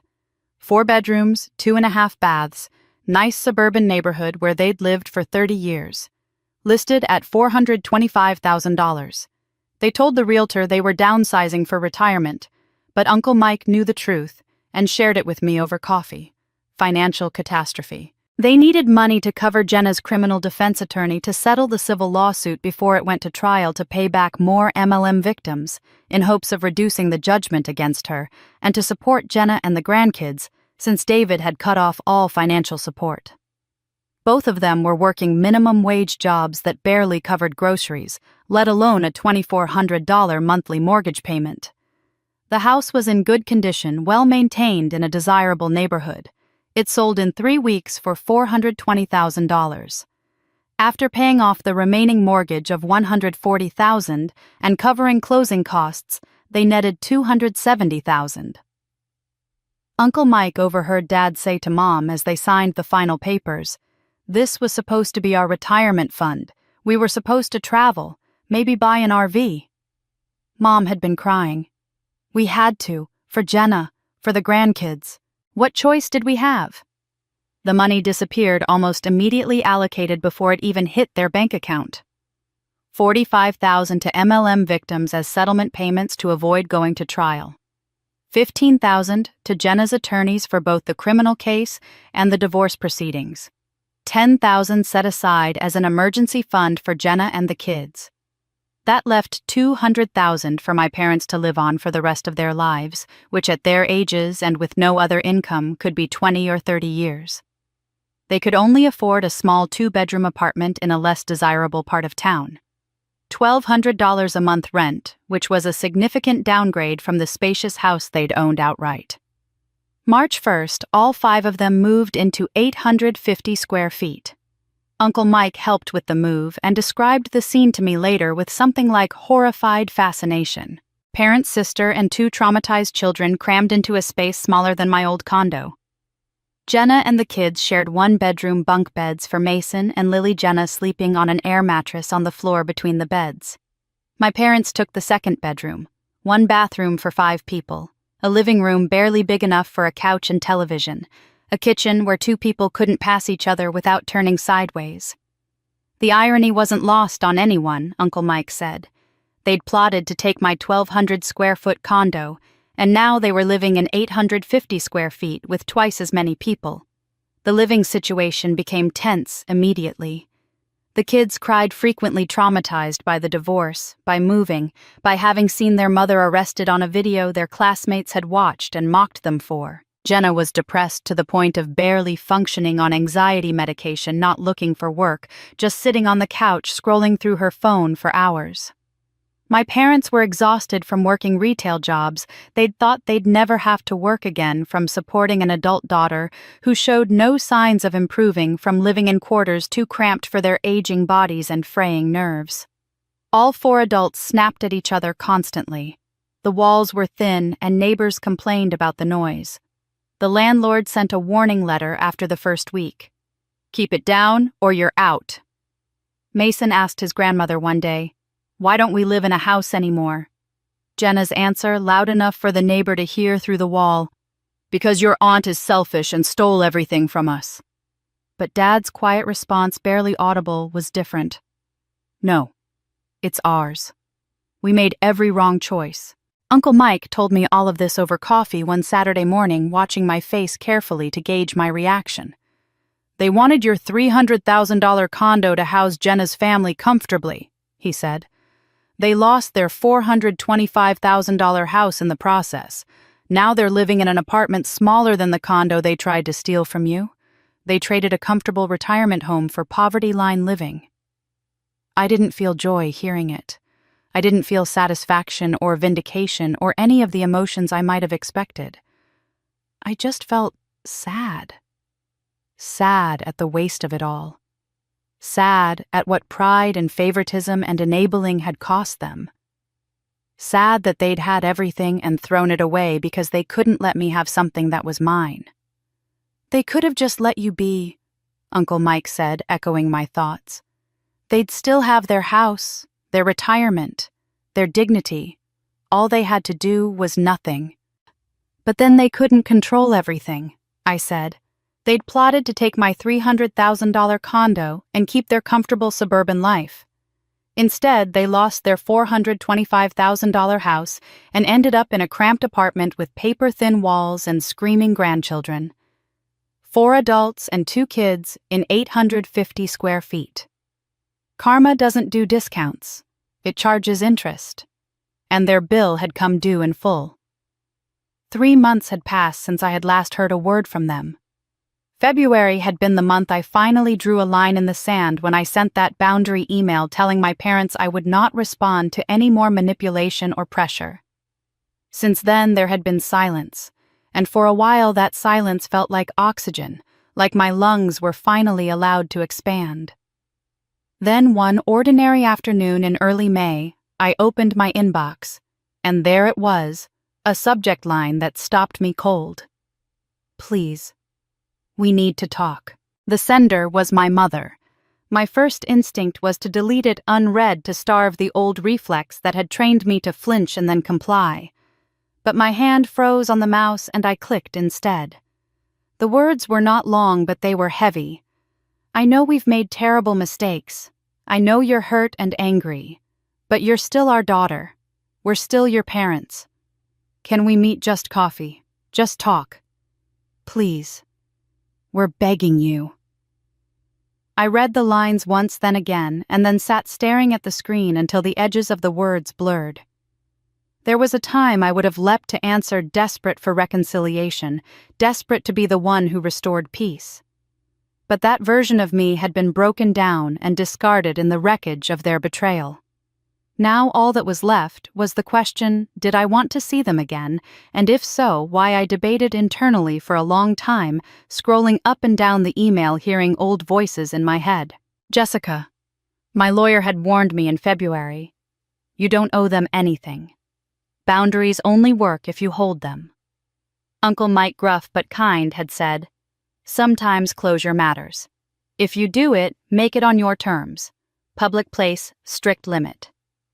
And my therapist, the one I had finally started seeing after months of spiraling, had asked me the most important question of all. What do you need? Not what they need. Not what they want. What serves your healing? Those words rang louder than the email itself. I sat there for an hour wrestling, because the truth was that something inside me wanted a final conversation. Not reconciliation, not repair, but a proper goodbye. I wanted to look them in the eye and say the things that had burned holes in my chest for years. So I replied. My fingers trembled, but my words were steady. 1 hour. Public place. Coffee shop on Elm Street. Saturday, 10 a.m. No sister. No guilt trips. No manipulation. This is a final conversation, not a negotiation. I hit send before I could second guess. Their reply came back within minutes, a speed that reeked of desperation. Yes. Thank you. Saturday, 10 a.m. That swiftness almost unnerved me more than silence. They wanted it badly, but I reminded myself this meeting was for me, not for them. When Saturday arrived, I felt the weight of it pressing into my chest before I even opened my eyes. The air was warm for early May, the sun just beginning to tilt toward summer. I dressed simply but deliberately, choosing a calm gray sweater and jeans, something that made me feel grounded. I drove across town with my heart pounding against the steering wheel, every red light giving me too much time to reconsider. But I kept going until I reached the small coffee shop on Elm Street. I arrived 15 minutes early deliberately, so choosing a seat in the back corner where my view of the door was unobstructed and the exit was only a step away. It was a strategic choice, but also a psychological one. I wanted to remind myself that I had options, that I was in control. At exactly 10 o'clock, they walked in. For a moment, I did not recognize them. My father, once broad-shouldered and brisk in his movements, looked deflated, smaller in his faded jeans, and a polo with the logo of a hardware store stitched above the pocket. His eyes carried dark hollows beneath them, the mark of sleepless nights or endless shifts. My mother's hair, once dyed meticulously every few weeks, was completely gray now, wiry at the edges, her cheap winter coat still clinging to her shoulders, though the season had already turned. Her hands shook when she ordered coffee. They looked 10 years older than when I had last seen them in December. The sight stirred something complicated in me, a pang of pity laced with the hard crust of anger. They sat down across from me, and for a full minute none of us spoke. The silence was not comfortable, but heavy, oppressive, filled with things unsaid. I broke it first, my voice measured. "You have 1 hour. I'm listening." My mother's tears began before she finished her first sentence. "We're so sorry. We made terrible, terrible mistakes." My father cleared his throat, his voice gravelly. "We thought we were helping family, doing the right thing. We were wrong about everything." I stared at them, then spoke with the steadiness that only comes after months of practice. "You weren't wrong about everything. You were wrong about trying to steal from me. You weren't wrong because of how you did it. You were wrong because it wasn't yours to take." My mother nodded through tears. "We know that now. We've lost everything. The house, our standing in the community, our church." I felt the old familiar frustration rise. Even now, even in apology, their first instinct was to list what they had lost, not what they had done to me. I leaned forward, my words clear and deliberate. "You want to know what you actually lost. You lost me. Long before the condo. Every time you chose her over me. Every time my achievements were invisible. Every time I needed help and you said I was too strong to need it. You lost me piece by piece for 30 years. They sat, frozen eyes flickering, unable to deny it. The condo was just the moment I finally admitted it to myself. It was when I stopped pretending we were a family. My father tried to salvage something. "We loved you. We always loved you. You're our daughter." I shook my head. "Maybe you did love me, but you never liked me. I wasn't easy like her. I didn't need constant rescuing. So I didn't get attention. And when I finally set a boundary, the first real boundary of my life, you tried to destroy me. Legally, socially, emotionally. You hired lawyers. You let her stalk me. You blamed me for protecting what was mine." My mother reached out across the table, desperate. "Your sister is suffering. She's lost everything. Her marriage, her home. David got custody." I pulled my hand back and answered evenly. "She lost those things because of her own choices. Her fraud, her obsession, her assault. I didn't do that to her. She did that to herself. And you enabled her every step." My father's voice broke. "What do you want from us? What can we do to fix this?" I looked at both of them, tired down to my bones, but finally steady. "Nothing. There's nothing you can do, because you still don't understand what you did wrong. You're not sorry you tried to take the condo. You're sorry you got caught. You're sorry you lost your house. But you're not sorry for 30 years of making me feel invisible." They sat there in silence, tears streaming, no defense left. The sight that once would have undone me now only confirmed my resolve. I stood gathering my bag. My voice softened but did not waver. "I hope you find peace. I hope she gets real help, therapy, not just bailouts. I hope the kids are okay through the divorce. But I can't be part of this family anymore.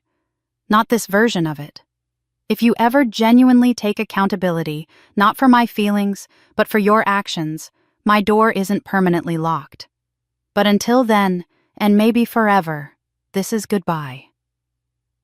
I set a few bills on the table for my coffee and pushed back my chair. My mother's hand fluttered in the air as if to catch me.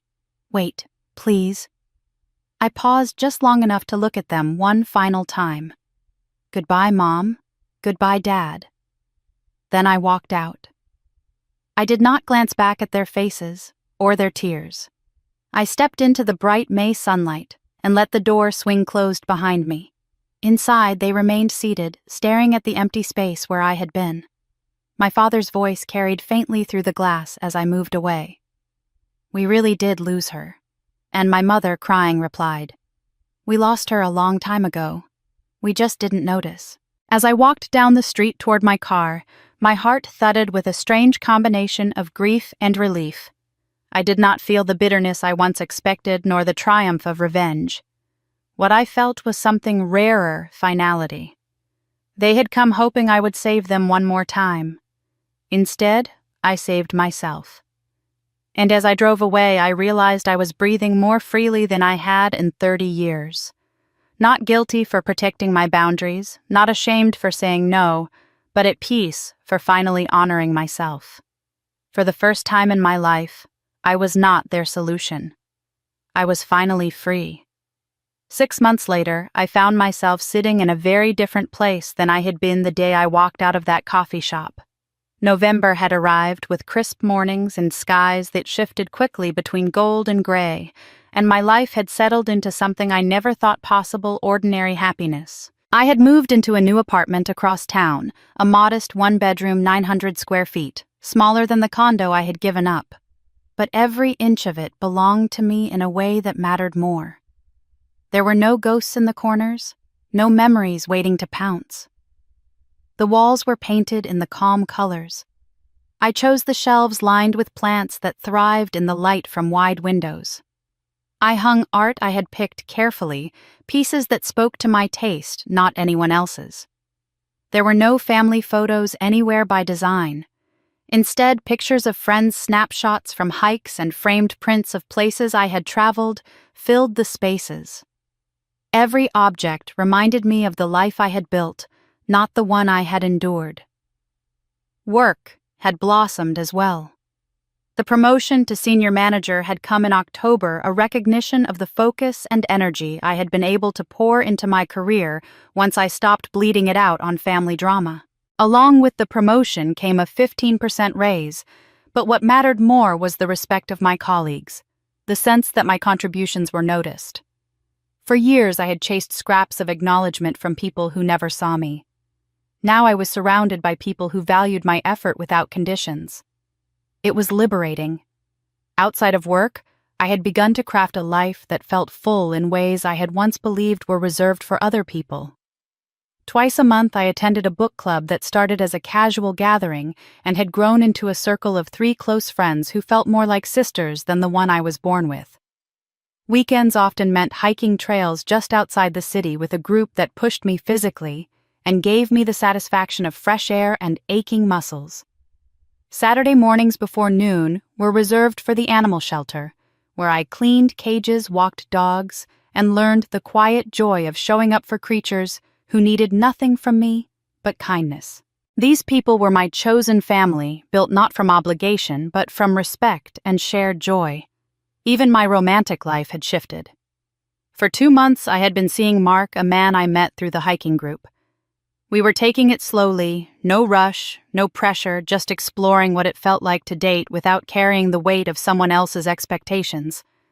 I found myself enjoying the discovery of what I wanted, not what I thought I was supposed to want. That too felt new. Therapy had become a steady anchor in my week. My sessions helped me dig into decades of patterns, the parentification I endured, the golden child dynamics that warped my sense of worth. My therapist held a mirror up to me until I could see how often I had equated love with usefulness. With her guidance, I learned to build healthier boundaries, to notice when old reflexes tried to pull me back into roles I had long since abandoned. For the first time in my adult life, I could say I was happy, not because my family was absent, but because the constant weight of obligation had been lifted. Freedom tasted better than revenge ever could. My mornings had become rituals of gratitude. I would step onto the small balcony with a mug of coffee and watch the sun climb the sky, my cat purring lazily on the couch inside. There was no dread coiled in my stomach, no anticipation of demands waiting for me. Just quiet, just peace. Of course, the family still existed, though, now only at a distance. Uncle Mike remained my one thread of connection, and he kept me informed in careful doses. My sister had accepted a plea deal that spared her prison, but sentenced her to probation, community service, and anger management. She paid a settlement from the money scraped together when my parents sold their house. Her divorce was finalized custody, going mostly to David, and she now lived with my parents in a cramped 2-bedroom apartment working retail for barely more than minimum wage. She still posted bitter fragments online, vague accusations about betrayal and loyalty, never once acknowledging her own part in the wreckage. Some patterns never break. My parents were paying their own price, Both worked low-wage jobs worn down by exhaustion. Living shoulder to shoulder with my sister had stripped away the illusions they once clung to. Uncle Mike reported the strain was constant arguments frequent. He told me once he overheard my father muttering, "Maybe she was right. Maybe we did this wrong." My mother had shushed him, insisting they only ever did what they thought was right for the family. But a crack in the wall of denial had finally formed. They asked about me occasionally, hesitant questions. Was I all right? Was I happy? Uncle Mike told them the truth. She's thriving. Happy. Free. He said they went quiet after hearing it. They had my email. I reminded him if they ever wanted to apologize for real. Not a hollow, "sorry you're hurt," but a recognition of actions of choices. They never wrote. On quiet evenings, I found myself reflecting on what all of it meant. People sometimes asked if I regretted it, if I missed them. The truth was, I missed the family I had wanted, not the family I had. I missed the idea of unconditional love, but what they offered had always been conditional on my compliance. I had learned the hardest lesson of my life. You cannot set yourself on fire to keep others warm, especially when they only demand you burn hotter. Loving myself had meant letting go of those who refused to love me properly. Family was not about blood. It was about respect, reciprocity, the simple decency of treating someone as though they mattered. Rachel. The woman who had bought my condo reached out one afternoon with a text. "Coffee sometime, I'm in your area next week." We met at the same Starbucks where I had once confronted my parents. She had become an unlikely friend over the months, bonded by the strange ways our lives had collided. She laughed over her cup and said, "We both thought we needed revenge. Justice. Vindication. But the best revenge was just living well." I nodded, raising my drink to hers, and letting them face the natural consequences of their own choices. She clinked her cup against mine. "To women who refuse to be doormats," I added softly. "To boundaries. To freedom. To choosing ourselves." We laughed together, the kind of laughter that felt like release. She mentioned that David had reached out apologizing for everything, admitting he had been blind. She told me she forgave him long ago, had remarried, and was happy.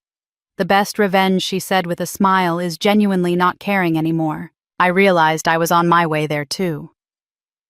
One Saturday morning, sunlight streaming through my windows, I sat with coffee in hand, and my cat curled beside me. My phone rested on the table screen, up no notifications. 0 missed calls. For the first time, that 0 didn't sting. It felt like peace. I smiled, opened the book I had left on the arm of the couch, and began to read. They never called after that meeting in the coffee shop, and I never reached out again. Those 98 missed calls from that first night dwindled to none. That silence didn't feel like loss. It felt like freedom. Some called me cruel for walking away from family, but I knew better. I wasn't walking away from family. I was walking away from being treated like I didn't matter. And for the first time in 30 years, I mattered to the person who should have mattered all along, myself. The condo had never really been about real estate. It had been about finally declaring I deserved better, and I had been right. And that brings us to the end of this story. If you've stayed with me all the way through, I want to thank you for giving your time to hear it. Stories like this one are not just about betrayal and revenge. They are about boundaries, healing, and the courage to choose yourself, even when it means walking away from people who should have loved you better. I know many of you watching have lived through something similar, maybe not with a condo, maybe not even with parents or siblings, but with people who thought your worth existed only in how much they could take from you. I'd love to hear what you think. Do you believe the main character made the right choice by cutting ties? What would you have done in her place? Share your thoughts in the comments, because your perspective might be exactly what someone else needs to hear. If you enjoyed this story and want to hear more, make sure to subscribe to the channel and turn on notifications so you don't miss the next one. Every like, comment, and subscription helps this community grow, and it means I can keep bringing you stories that spark emotion, reflection, and maybe even a little bit of catharsis. So, go ahead, let me know your take, and I'll see you in the next story.